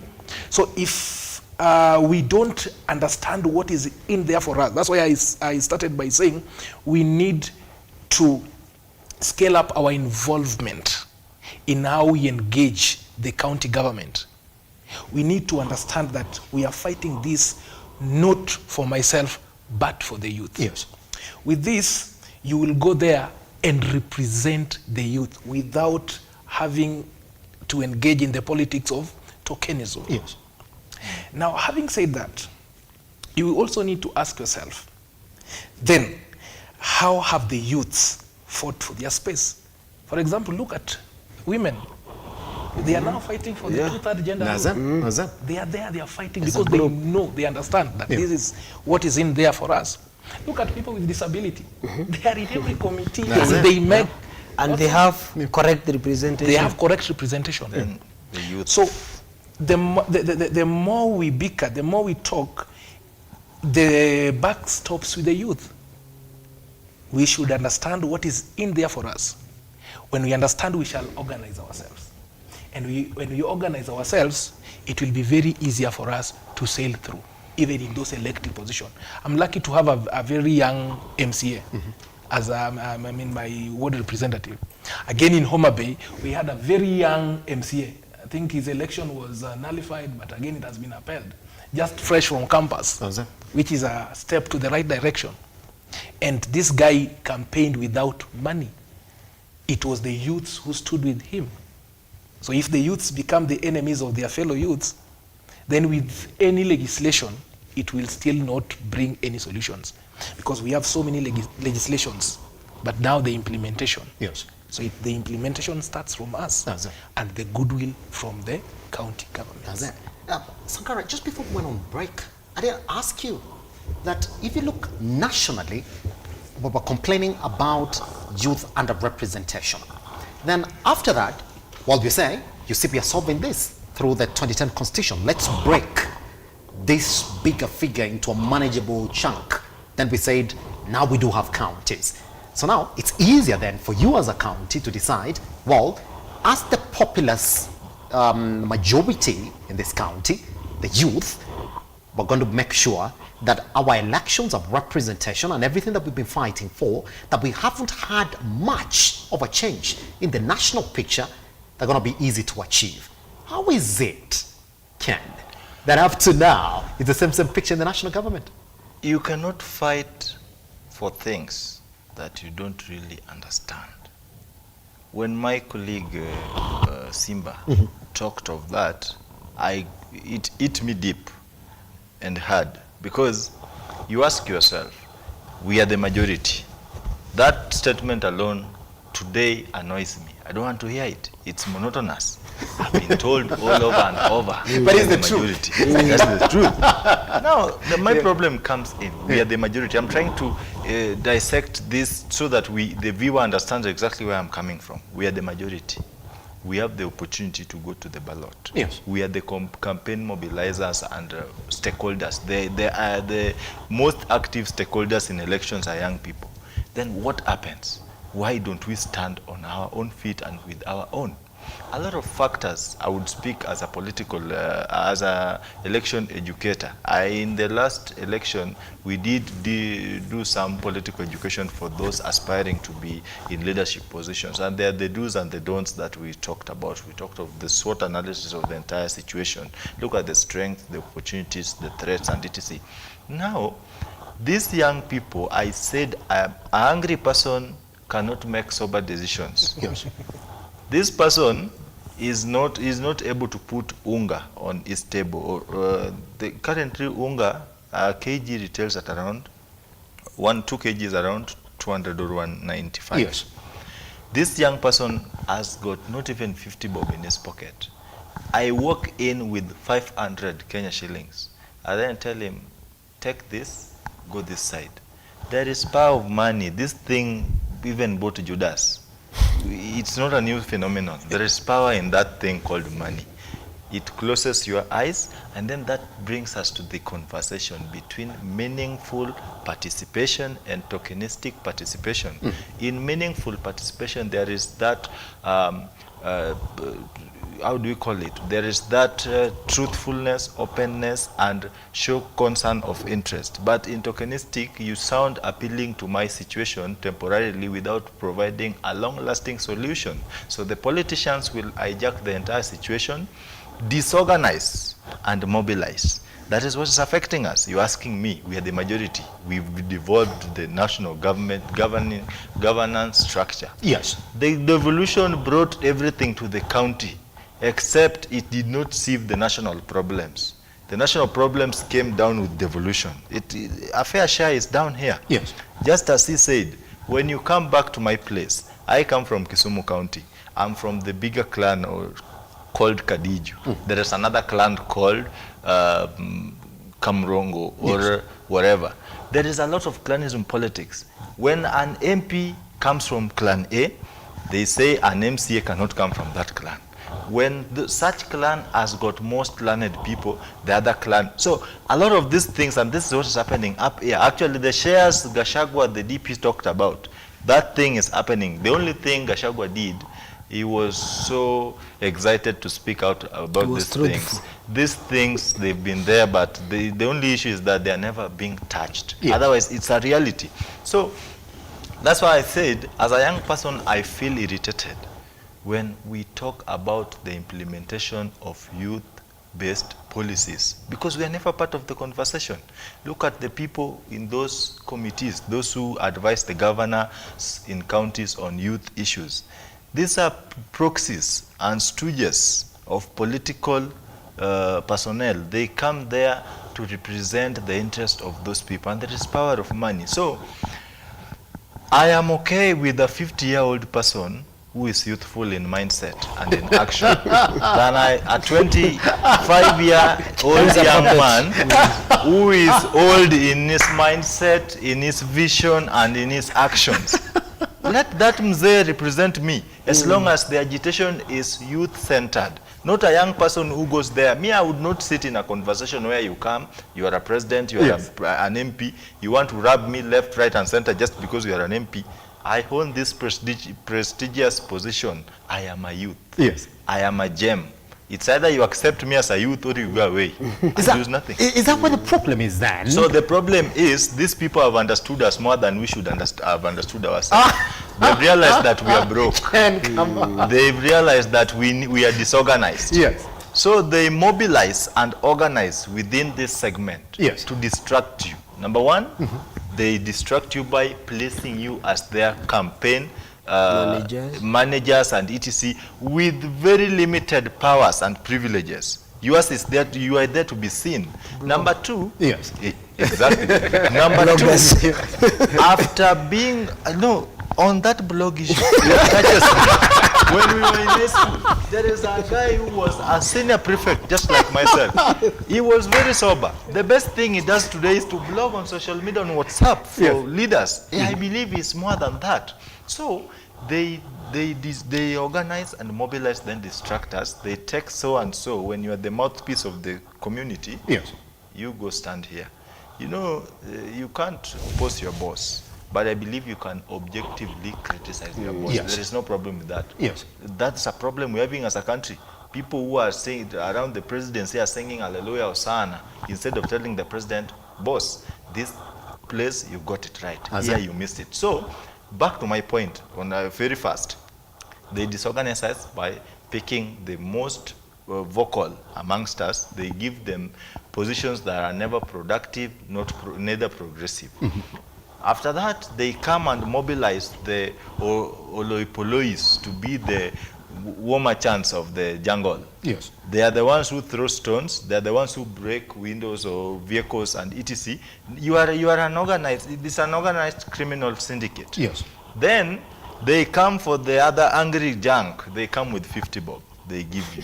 So those who can actually pull the log out of your eye are already captured as defenders. Yes. Those who can think of disagreeing respectfully or disrespectfully are also programmed as soldiers. And then you, with no options left, you are told, shika hii 50 bob, kula madondo, kesho tukutane kwa line. Now you understand, you ask yourself, what is the problem with young people? So not unless we address the economic sustainability of a country, we cannot conclusively solve this problem. And that brings me back to what we were discussing today, youth and devolution. Yes. You see how devolution has affected us.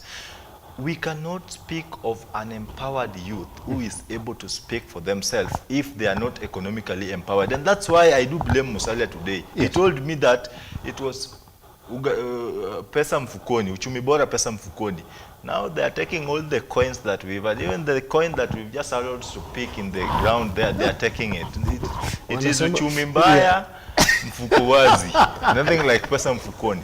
But you're cutting me short. So I was saying, that brings us back to what we're discussing. Yes, can in a minute. Yes. The youth and devolution. Devolution has not really met our expectations. When we devolved devolution, we expected this delocalization and bringing power back to the people. That is where we were to pick it. Yes. But these people, the moment devolution was being done, they also devolved with devolution. They came and captured that space, and they're still trying to entrench their practices that they do at the national level back here. He was telling you that why would a 60-year-old person who has been an MCA still retain that position in a constituency or ward where there are young people who are rightfully thinking? Those young people are captured. They are stooges. They cannot speak for themselves because of a lot of things. So, all said and done, we are still in limbos. Pretty much. Joseph, I want us to move into the next part of this conversation in terms of what the governors have been saying essentially in this conference. And you come from a very peculiar county. And this question I'm going to ask you, I don't know you're going to respond to it. This is what yesterday, Laikipia Senator John Kinyo said. And I'm going to quote him verbatim. He said, 5 years is not enough for any leader to do something memorable for Kenyans. Continues, according to him, governors, for example, should be allowed to serve a full 10-year term to achieve their mandate. But then, hold on, this is not essentially where the question is anchored from. Here is some of the stats that you have to know. If you look at the oldest senator, we do have Oburu Odinga, who's 79 years old. We do have oldest MCA, who's Robert Alai, apparently, according to Yes, but Robert. Sorry. Some oldest MCs that we have in the country. Robert Ali has been included in it. Then we have youngest governor, who's Arab Sang of Nandi, one who comes onto that list. And then we have youngest senator, who's Meru, and Meru is the only one that has an MCA who's 20 years old. Now, let me put that question together then. If you look at some of these stats, where we have oldest senators and oldest governors who are above 70 plus, looking to 80, all right, who've been majority elected by youth in these particular counties. And then you go to what Kinyo is saying. Senator Kinyo is saying, well, 10 years would be a proper time. So would you say that in 4 years, all right, in the 10 years that you've seen 4 governors in your county, that they've been able to achieve nothing? And if we're talking about the voice of the youth, then why don't we see majority young people elected in these positions? What we're still talking about guys who are 70 years plus being elected at the county levels. As my brother has said that we have been captured, or the youth have been captured, because currently I no longer call myself a youth, yes, but I would represent youth issues with a zeal and enthusiasm that required, yes, on that front. For me, I'm past 35 years, so I don't call myself a youth. On why that majority of these old men, they keep on coming in during the elections and they win, is because, one, they have captured the youth. They have a strong mentality than the youth themselves, in a form of that they can control them with a remote. The moment we are given like chief campaigners of these readers, Joseph, what mentality that's where we go wrong. What mentality does a 79-year-old have that a 35-year-old, a 25-year-old is? He has a money mentality, but the youth doesn't have. The youth is hungry. The old leader has a mentality of, I have money, I can capture them anytime that I want them. So that's where the society went out. For me, if I go to my, I keep on referring to my constituency, yes, because we are blessed. We have a youthful MP. Yes. That is Kawanjiko. He is, I think, 36 years. So he's still more of a youth than an elder. Yes. But look at his committees. Yes. The 8 or 7 committees that he did with the CDF. How many youths are there? If they can't be counted, they cannot go beyond 5 out of the 60 membership of the whole composition. So for me, when you go there as a youth, you meet those elders, they bring you to the elder side. Yes. If you go to Akinamethu, the senator in Nyandaro, he's so youthful, but currently he wants to think like a mzee. If you see his speeches when he talks, where the president is or where anyone else is, he wants to speak like a 50-year-old guy. So that's where we go with the sycophancy. Yes. If, for example, my elder in blogging, that is Dennis Itumbe, if he comes here and speak, he would speak like, not like a youth, because he's no longer a youth, he's heading, okay, he's an elder currently. He's a senior citizen. Yes, he's heading to be a senior citizen in the future, but being an elder currently, he wants to speak of the youth, where he have come from more than 15 years ago or 10 years ago. You see, he's being used to block. He's the stumbling block to the youth to reach the other side of the river, because what he says, the president and the people who knew him, they knew him as a youth in 2013. 11 years later, they still refer him as a youth leader. So which bracket should we use to determine the youth? If there are issues that they are meant for the youth, let them be tackled by 35 years or 40 years and below. Yes. We can extend to 40 years to include us in between the bracket of the youth to articulate what the youth need. But above 40 years, don't call yourself a youth anymore. Yes. Get out of the youth leadership. Yes. Let them sort themselves. If you look like the current SG of UDA, he is 38 years. But he want to speak like Moses Kuria, who is 53 years old. He want to bring the mindset to the youth that like we are. Yes, they're like an elder. It never works up. Yes. These are the people that we have there to empower the youth behind them who are above 35 years, but they're still within the close reach of the youth. Because if you are closer to the person, you understand them more. But they come with a narrative of most of the ministries, most of the county committees, the youth are mainly given the communication department. The communication department would never do any development in a county. Like if you go to a county level, there is a sub-county committees, there are ward admins. Those positions were earmarked for the youth so that they understand the situations at the ground level. But now, you go to any sub-county, youth are given communication. Why? Because they have the muscles to tackle their issues or to present the issues they are given by the elders into their social platforms. So that's how they are called communication. It's a bracket whereby the communication term comes with huge wages. And these huge wages, they are never given to the youth. They are given to the minister. Now the minister brings the communication assembly team whereby he crafts them and he manages them. He gives them tokens per week, 2,000, 3,000, so that they can continue talking. They keep on talking. Like the Devolution conference happening. Show me, how many youths are there? Do we have tables, or do we have anywhere that the youth, the platform for the youth to sell what they can do for the counties, how they can help out on the devolution part? None.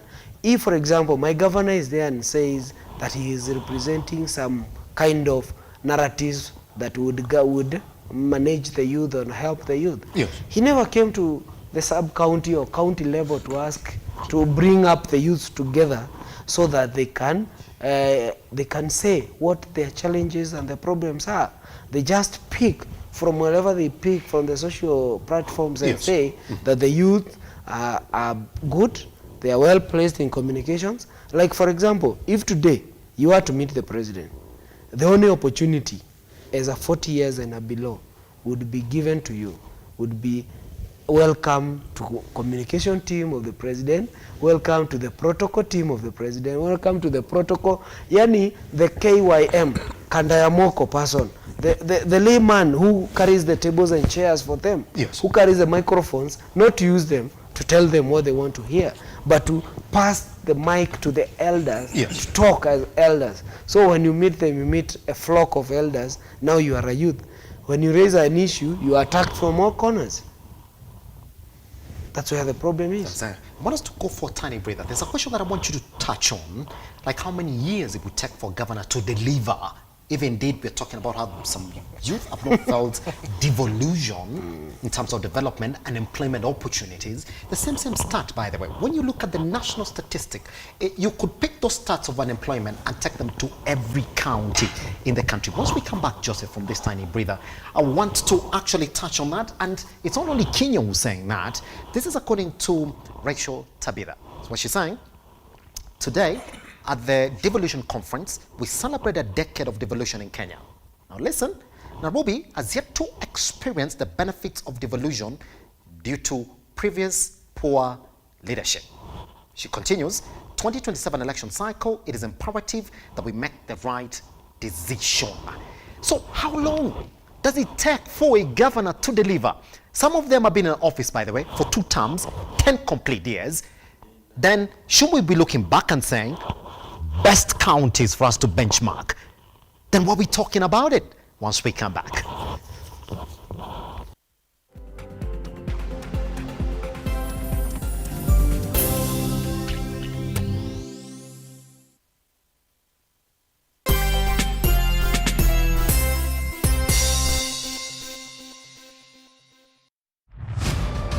As the night falls, we come to life to bring you a comprehensive broadcast from the numerous events happening across our 47 counties. When it breaks, it matters, and each story is important. If it's Thursday, join me, Nancy Lima, and my able panelists as we break down the law jargons and analyze the Constitution in a way only you can understand. The news cycle never stops, neither does time. We cover each and every sector and present you factual and accurate occurrences.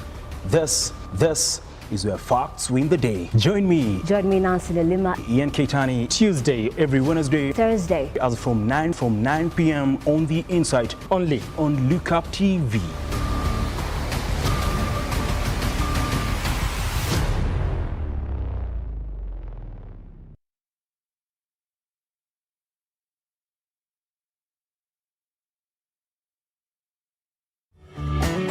Beautiful, wonderful, glorious. We are having the show that we share entitled Shepherd Voice. I'm waiting for you to get me to Kenya.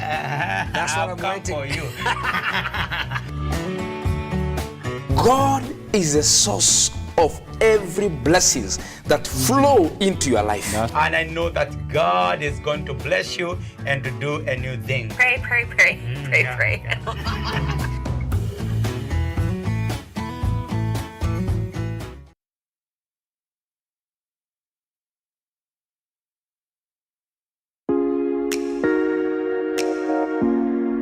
Kipindi ni ukulima ni mali na manjoro.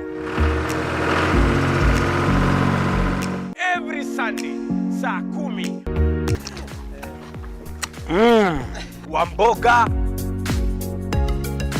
kuweka ng'ombe, kila kitu ambayo inahusikana na ukulima, ili ujifundishe mengi uweze kujua ukulima pia ni mali. Kumbuka kipindi ni nini? Kipindi ni ukulima ni mali na manjoro, upate hela.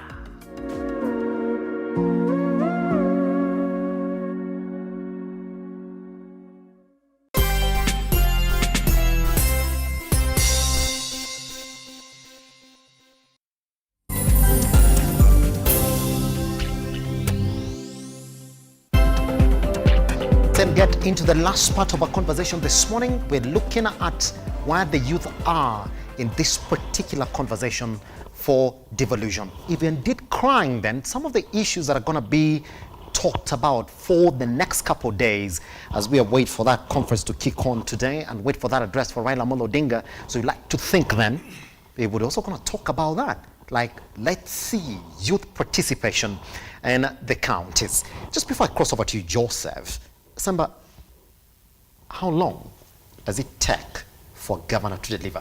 Can't we sit here and say that the law envisions that the 10 years that you give a governor, or the 5 years that a governor comes into office and steps out, are enough to deliver on their projects or implement something that is visible, that we can go back and see? It's neither here nor there. The period upon which one can deliver depends on his or her priority. And also it depends on the resources available. There are people who can build a house just in a month because they have the resources and they use that resource wisely and for the purpose it is meant for. Yes. So that what we should therefore question is that what is this governor, what does this governor has for us? And what development agenda does this governor have? There are long-term goals and there are short-term goals. Be it as it may, already the governors, the constitution gives them 10 good years to work. It's only that we review those 10 years after 5 years. And the constitution also gives us a mandate to review it even before, through our elected representatives, even before the lapse of the first 5 years, because you can be impeached. So what these governors should tell us is that what do they have for us? Take, for example, I'm not speaking for her, Governor Gladys Wanga. I told you I didn't like her for the in the beginning. But she's becoming right super. now, look at what she has done. She has already changed the face of Homa Bay Hospital. She has already built a stadium that took the past regime 10 years to complete. Already there is a flour processing mill in my constituency that had no industry at all, and had no factory at all. Right now we have that, we are manufacturing our own flour called Mokwa. How many years has the governor taken in office? It's barely a year. It's just less than 1 year. Already she's delivering. Compare Governor the current governor with the outgoing governor. So it's not about 10 years of delivery. Yes. It can also be 10 years of coldness. Coldness in terms of lack of development, coldness in terms of nepotism, coldness in terms of exclusivity of the youths from participating in politics, and even empowering these youths. As a youth, we need to be empowered. First, as I said, we need political goodwill. Number two, we also need to take up the initiative. If you look at Schedule 4 of the Constitution, there is a list of the functions of the county governments, including agriculture, including education, that is the basic education, including village polytechnics, etc. There are governors who have done that in less than 2 years, and there are governors who are waiting. It's like procrastinating. You say, I will do it tomorrow. I will do it tomorrow. And that is what politicians, they love to do. They want to, and there's this postpone. There is this comedian that I loved so much. Yeah. I think if you follow his comics, Crazy Kenna. There is a time Crazy Kenna was just giving us an illustration of how Kenyan politicians are. They will promise you heaven and earth. I will do this and this. And then they will, I think if you watch that comedy, the first time this purported politician said, I will build roads. I think it was in the road issue. Small tarmac road. The next time, you see, now I have already brought Maram and everything. Now give me the last time, I will do this. The next time I started this, the contractor now is on the ground. That is politics. We want results. And if we can see you are progressing, we as the electorates, we as your employers, we are able now to tell you that now you can proceed to complete these projects. You cannot complete what you've not started. So it is us to judge based on your performance. You see? So 10 years for a governor, it's uninterrupted. Uninterrupted. It can be uninterrupted. Joho served for 10 years, Yes. uninterrupted. Yes. But there was Sonko who did not complete his term. There was worked also for 2 other years. governors who also worked for 5 years. Waitito worked for 1.5 There years. are others who worked for 1.5 years. So don't tell us you need 10 uninterrupted. Let's see that you need it. Actually, it should be minimized. For the governors, should have a different schedule of elections in form of every 3 years we review what the governors are doing. For the national government, we review after 5 years. It should work. Yes. We should make counties work. Yes. Whether they like it or not. That throws me to the next part of our conversation, Ken. Yes. And I like the way Joseph is saying that we should make counties work, whether they like it or not. I want to give you one scenario. That it is impossible that we as the youth to actually put these governors in check. This is it. The code is already known. Be on the right side with your MCAs. Find a way in to shake their hands. Once you get in, then after that you can do whatever it is that you want for 5 years. And if you're lucky to go in for another 5-year term, you can do whatever it is that you want for 10 years. That even as we want the counties to work, the formula has already been rigged for us. You know, one of the previous MC of my ward, yes, this person who would call him directly and demand accountability on various issues that I see, because I'm not a city guy, neither am I a village guy. I'm in between. I can wake up today in the morning, yesterday during the day I was in Kisumu. Today in the morning I'm in Nairobi. I may even sleep in Kisumu. I would ask him what is happening. Then he told me, Ken, I'm taking much of my time also to try and get into the inner circle of the governor. He served one term. Yesterday, the governor unveiled the revenue board. He was part of the revenue board. So you wonder, in whose interest was he trying to dig into the inner circle of the governor? Any efficient leadership will always recognize 3 factors. That is equality, diversity, and inclusion. This will solve a lot of things, the nitty-gritties that we're talking about. When we put them together, it's a seamless process. So I don't know how to respond to your question, but it can speak for itself. Me, I don't believe in individuals. I believe in functional institutions. We already have the finance, the Public Finance Act and the County Finance Mechanism. Yes. When money is being devolved or taken to the counties, there is planning. How do we call it? There is a, for lack of a better term of forgetfulness, there is a specific term we use in counties where we do planning for the next 3 years or etc. When we plan and we have the funds, also getting back to what you are asking about the 10-year uninterrupted. Why do you need 10 years to deliver? Nyong'o has been a governor in Kisumu now for the last 5 years. It is very unfortunate that he's going to live without a meaningful production company being set in Kisumu, despite his networks, international networks. Nyong'o is a very networked guy. He's known north and south of Kisumu, east and south of Africa. But, you know, that's why I'm telling you politicians are distractors. There is a very thin line between leadership and politics. Majority of people believe that all politicians are leaders. Sankara believes that not all politicians are leaders. Leaders are people who understand and speak through people's issues. Politicians will politicize everything, and leaders agitate for meaningful participation. Politicians agitate for politics of tokenism or tokenistic engagement. These are the people who are always having money at hand when it comes to public participation. The Constitution has been under constant attack from various quarters, even at the devolved functions. The MCA will call for public participation, but you'll only read of public participation on WhatsApp group. If they know, if they tell someone like Sankara to go and attend the public participation, they won't. And there is also procurement aspect involved, I will come in as a procurement person and try to act as a procurement or on behalf of PPRA. When they call you as an activist, they know you're an activist. You will never be appear there. So you only realize that these public participations were done. The how, the when, and the budgeting and the allocations.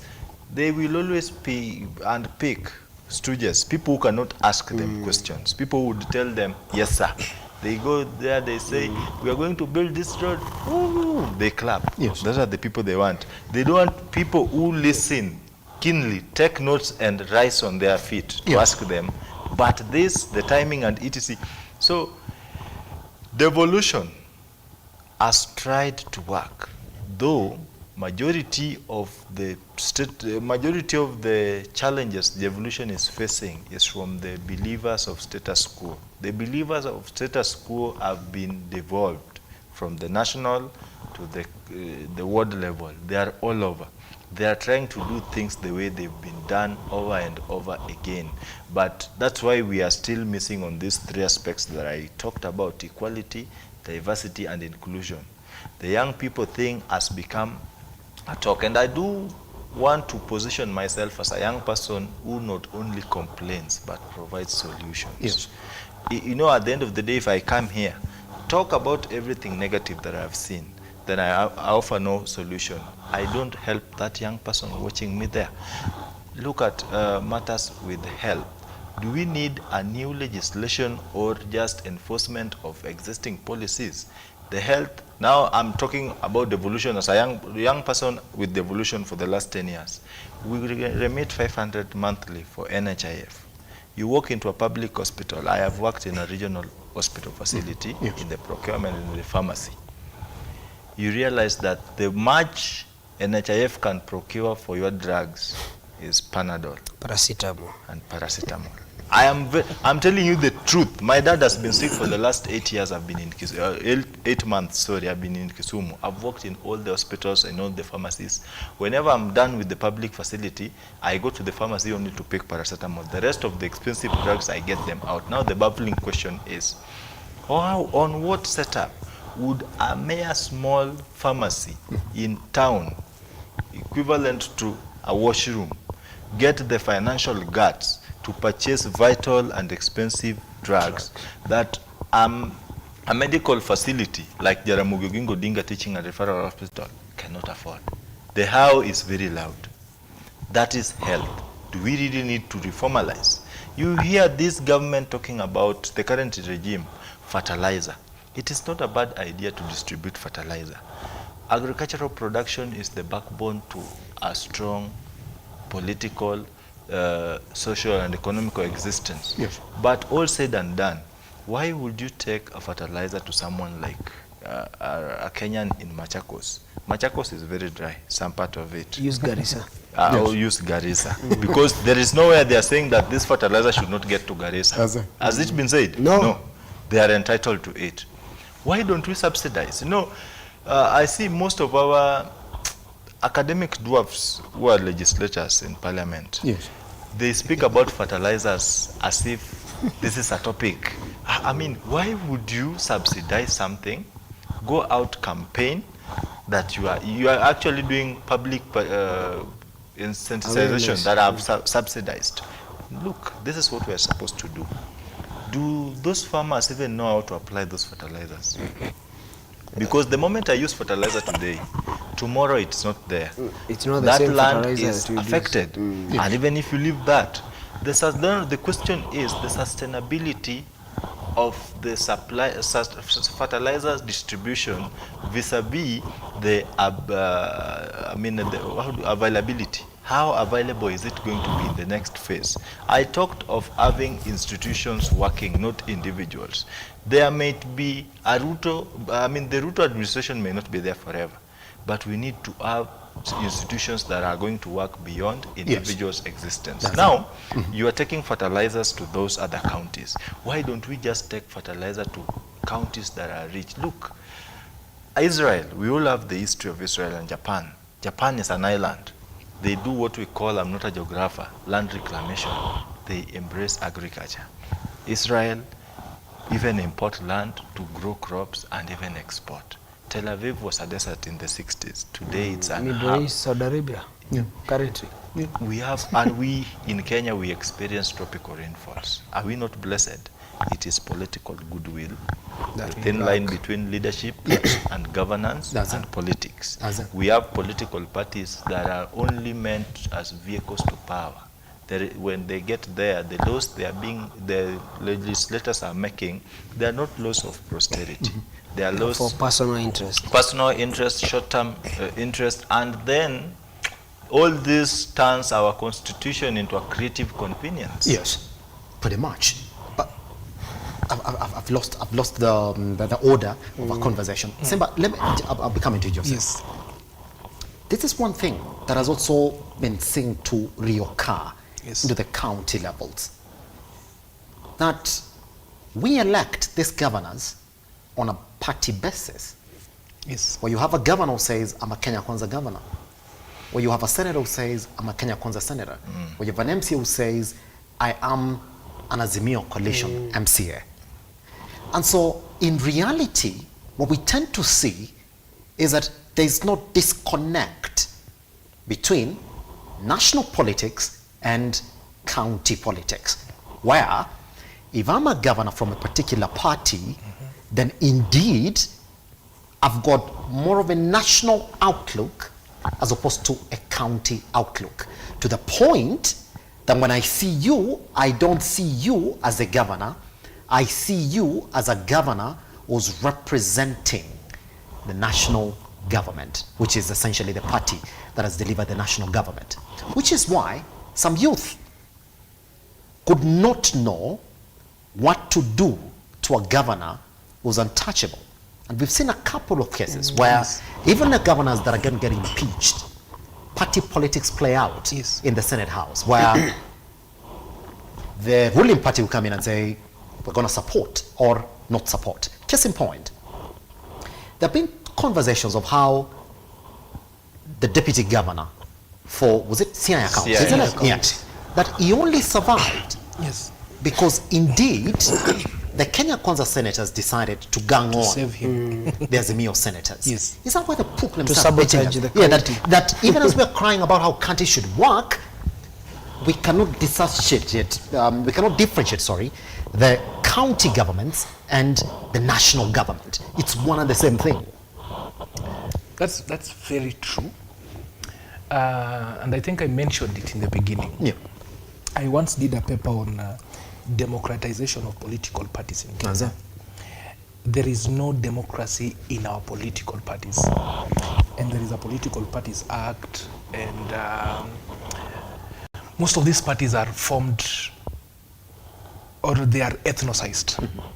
You'll find that ODM is dominated by more of the people from Nyanza, and UDA is dominated more by the people from Rift Valley and also Central Province. Again, now look at the command of political parties, the command that political parties have and the influence that political parties have in these governors ascending to those positions. A case study is that in the last election, during the nominations, of course, you see, when you get a nomination ticket for a party that is dominant in a particular region, you have already won the election. It's better you just go home, prepare how you are going to start your term. In Kisumu, for example, there was no nomination. It was given a direct ticket to Governor Nyang'. So tell me whether this person will listen to the party or will listen to the common man. And just to cut you short, Nyong was given direct nomination. After elections, out of the 35 wards, only one went on independent. The rest, the remaining 34, are all from ODM. Now ask yourself, how are they going to put the governor on checks and balances? And they're from the same quarter. Personal interests. I just interrupted. Before I lose my line of thoughts, there's a time that there was some conflict in the county government of Kisumu. And I think between the executive and the county assembly members, there were some county assembly members who were demanding accountability. The party called them and they kept quiet. You see? Look at, for example, Homa Bay. Homa Bay, there was a direct ticket given to Gladys Wanga. I'm just speaking of ODM zones. I've not come to the other zone. I will also give a case study. Go to Migori. There was no nomination. It was given to. So most of the zones, it was a direct ticket. Yes. You see? Now come to the regions that are dominated by UDA. They may have not been given direct ticket or direct nominations, but all indications were that they were being supported by the sitting regime. Yes. That's why you saw people, the governors like Anne Waiguru, they defected from, initially they had a lot of controversies, but the moment they defected to a party that was loved by the people, their sins were washed and they became as clean as snow. Most of those governors were with Azimio, One Kenya Alliance. But when they saw the people and what the people were singing on the ground, they decided to shift allegiance and they came to the party.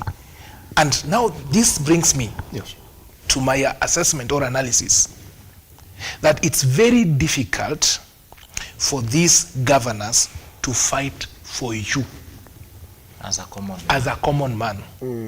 Politics starts from your own personal interest, and that is a party, before it gets down to individual. Actually, we are the last. I normally love putting it this way, that politicians are people who clothe their self-interest to appear as though it is public interest. Wait until they are sent into those offices. That's when you'll know that indeed they are serving themselves and they are serving their political parties. I'm not saying that you should not be you should not be respectful to your party. But again, you also need to know that these parties are formed by electorates, and the person who gives you that mandate to govern are the electorates, the people. And so you should be able to govern, or you should be able to provide services despite of the pressures you have. Look at even the Finance Act, how it was passed. I know there are people who wished they voted otherwise, but because they feared the repercussions of the party they decided to stay put, and now that is the problem we have. Now, bringing it back to the youth, what should the youth do? What should the youth do? Because because you say there's one notion that is always down there, that power is taken, power is not given. You have to fight for it. So the youths must also fight for their space. They should understand that there are so many opportunities that the Constitution has provided for them, including forming those companies and fighting for those tenders in the county.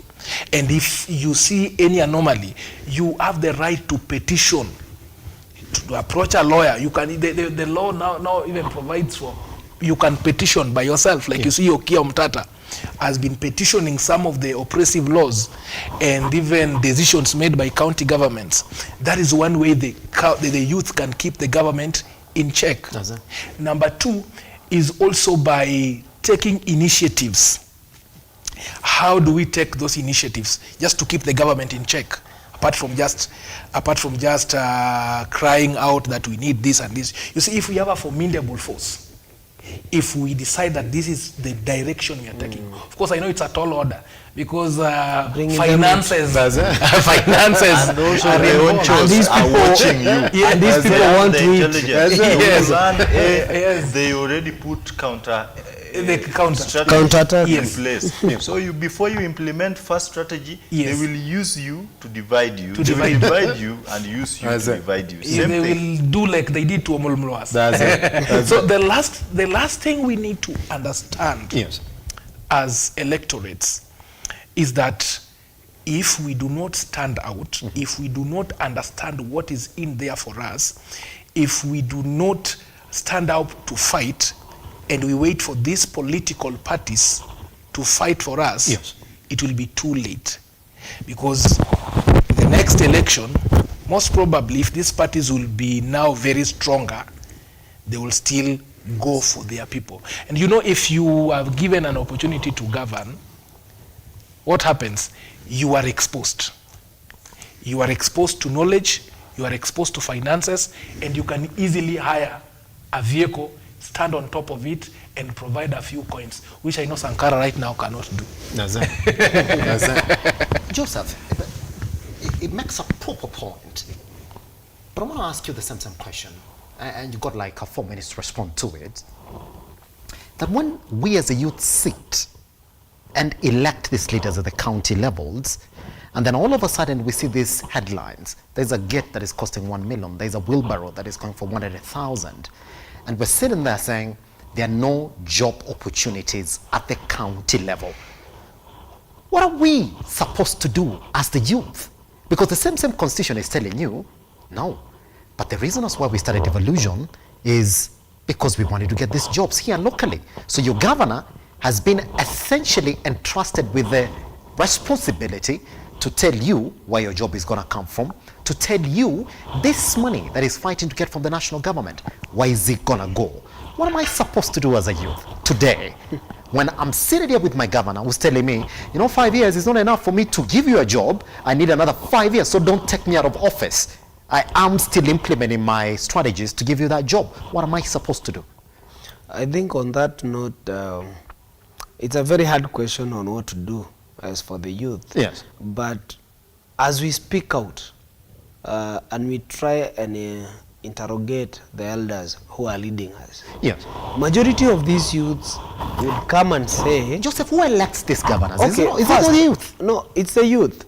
And the majority of those youths that you try and interrogate with them and try to bring them on board, we interrogate where the job will come from. Yes. Why the wheelbarrow is costing 1 million instead of 3,500. Yes.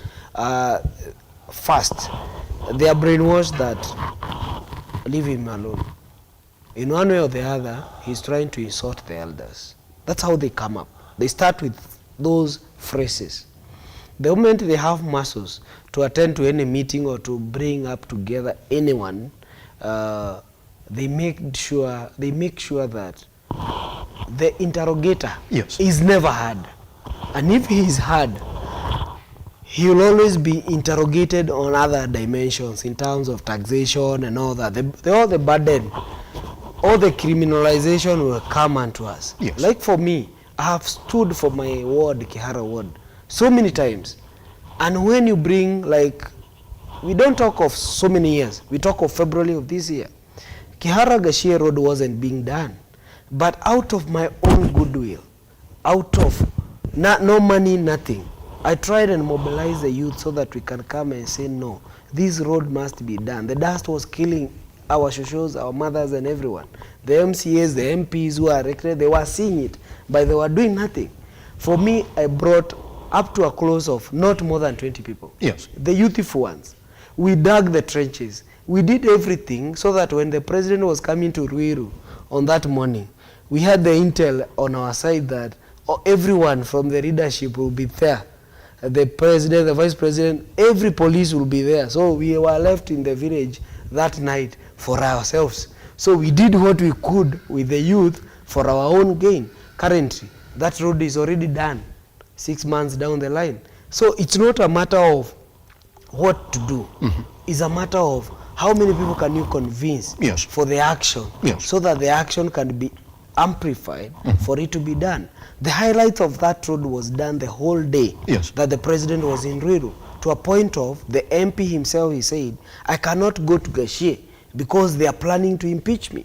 So, Mr. President, being the firstborn of UDA, kindly save me from the predicament. What predicament? It's about working. It's not about the predicament or whatever. It's not a sin that he had committed to the people of Gashie. It's just the ignorance that he went and sit with the elders and he is told, leave those people alone, we shall come for them on the 5th year. For me, I told them, despite I campaigned for the government, for the UDA in Kiamba, I stood out and talked. As my friend said, for me, even if you bring whatever amount of money, I will talk. Despite what? I have gained from the campaign that were all over for the UDA. But I cannot keep quiet, remove my glasses to stop seeing what is happening just because I sat with them over the table. If we never talked as the youth of Kihara Ward, the road, the dust, every development that was running away from the area would have been lost. But today, who is coming to open the road? The president himself came to commission, the road is being done. And the moment he commissioned, we knew now it won't stall again. Because the former regime had been coming and saying the president is coming, is planning on the visit for the road. But the moment he came and opened, it was the power of the youth showing the masses that we got the power, even though we were 20 of us, with no money, but with the shovels and spades, we were able to dig trenches, we were able to deter every movement on the ward, and everything was done. If it is by force for the youth to be heard, we shall use the force. The same way he has said, we have to struggle to get into the power. We don't have to use the parties. Currently, we have independent candidates. We can mobilize our youth. Youth, you know your leadership, and you know who is truthful to you, whether in power or not. You know who is of self-interest to themselves. What I didn't do that so that I oppose Kawanjiko the next elections. No, I may not even vie for any elective post. But for me, I'll keep on shouldering the youth for their own gain and benefit. Because on that road when it was done, who are employed? They are the same youth. Who are still working on the signage of the road? It's the same youth. Because the elders won't come and work because they already, they have money. They have already done what they have done. They don't pay rent. Majority of the elders don't pay rent. They have their own. But for us, the youth, we pay rent. We pay for everything that we use from the air. Only the air that we are provided by God that we don't have. But in case you get sick, that's when you'll understand the air is very expensive. So for the youth and for the devolution to work, we have to soldier on and to make sure that all the elective posts for the MCAs and the ward admin and sub-county admins belong to the youth. Whether the governors want, whether they want to handpick their own, we should object positively. We should criticize their implementation, and we should let them know that whatever they are doing for the youth is wrong. Ken, we only have 2 minutes, and I want us to share these 2 minutes like this. The couple of questions that have been put across to you, what I've done, I've picked the ones that have been asked to all of you at once, and you can actually get to respond to them. Ken, I'm going to put you to the first one. Thank you very much, Moses Combo, for watching us this morning. This is what he's saying. If indeed we're going to rate the performance of governors, let's start rating the governors who purport to speak the voice of the youth. Number 1, Governor Johnson Sakaja. How would you rate his performance in 15 seconds as we... Sakaja is a pathetic performer. 3 out of 10. 3 out of 10. Joseph, how would you rate the performance of Sakaja? He's been identified as a governor speaking the voice of the youth. Even though he's not a youth, and he claims to doing things of the youth. For the youth, no, but for the other development, for the elders, I'll give him 5. 5. Simba. I would give him 6. Yes. For the period he has been there. Yes. Working around the clock. Yes. I'll give him 6. That's it. Thank you very much. I've got another question. You're going to have time to add on to that. I've got this question from, let me just speak. Yes, Brenda. Thank you very much. It's saying, Kiambu County, it's the youth to blame for the way the governance of that county is going on. And she continues to say that if you look at the demographics of Kiambu County, they're almost like Nairobi, so majority are youth. It is the youth themselves to be blamed for electing governors who do not perform. Do you agree? I agree, and this is why I say, yes, your responsibility in proper and good governance do not end with election. Yes. Actually, it begins with the ballot. Yes. You have to go to the ballot, elect that person. What do you do next? Political parties have been captured by the system. Yes. What do you do? We have civil organizations, but I didn't tell you. Yes. I am the national youth leader, Linda Ugatuzi. Yes. I'm a Linda, Operation Linda Jamii. We are putting the In 10 government seconds. into Yes. task here and there. So, Yes. the responsibility do not end with ballot. Vote, then come out and hold them accountable. Criticize and support where necessary. Pretty But much. at the end of the day, let pragmatism have its way. That's it. All right, I've got this question from Fred. Thank you very much, Fred, for watching this morning. By the way, you only have 5 seconds to respond to this. Prezo awachane na mambo ya counties. That's the only way this is going to work. Correct. That's That's it. an answer. All right, Simba, That's I've got the this question vote. from you. You only have like 10 seconds then to answer it. Dorothy, thank you very much again for watching us this morning. Could you ask Simba what could work if legislation in counties is going to succeed? And then goes on to say, do we need to further give more power to SRC and the controller of budget? 10 seconds, please. The controller of budget has the power already. The only thing is that, are they able to be independent without being influenced by the government? We had RUTO. He flagged so many unscrupulous governors, and you saw how accountable that became. Yes. So for me, I think it's just about the independent bodies doing their work, implementing their work without being politically interfered with. That's it. What we fought Yes. during the last Yes, regime Joseph, is the state what- capture. yes. For us, for the bodies to be independent, they have to be disassociated with the state capture. That's it. Pretty much. Guess what? We gotta get out of the studio. They are online at Lookuptv across all your social media platforms from the time we started speaking to them this morning up to where we are right now. All those comments that have come in, thank you very much. Guess what? It doesn't stop here. That Devolution conference continues, and we shall be giving you a big survey as we go throughout the day. The question is, what are you doing as a youth to make it work for you? Like Sakaja keeps on saying, does it might work? Is it working for you?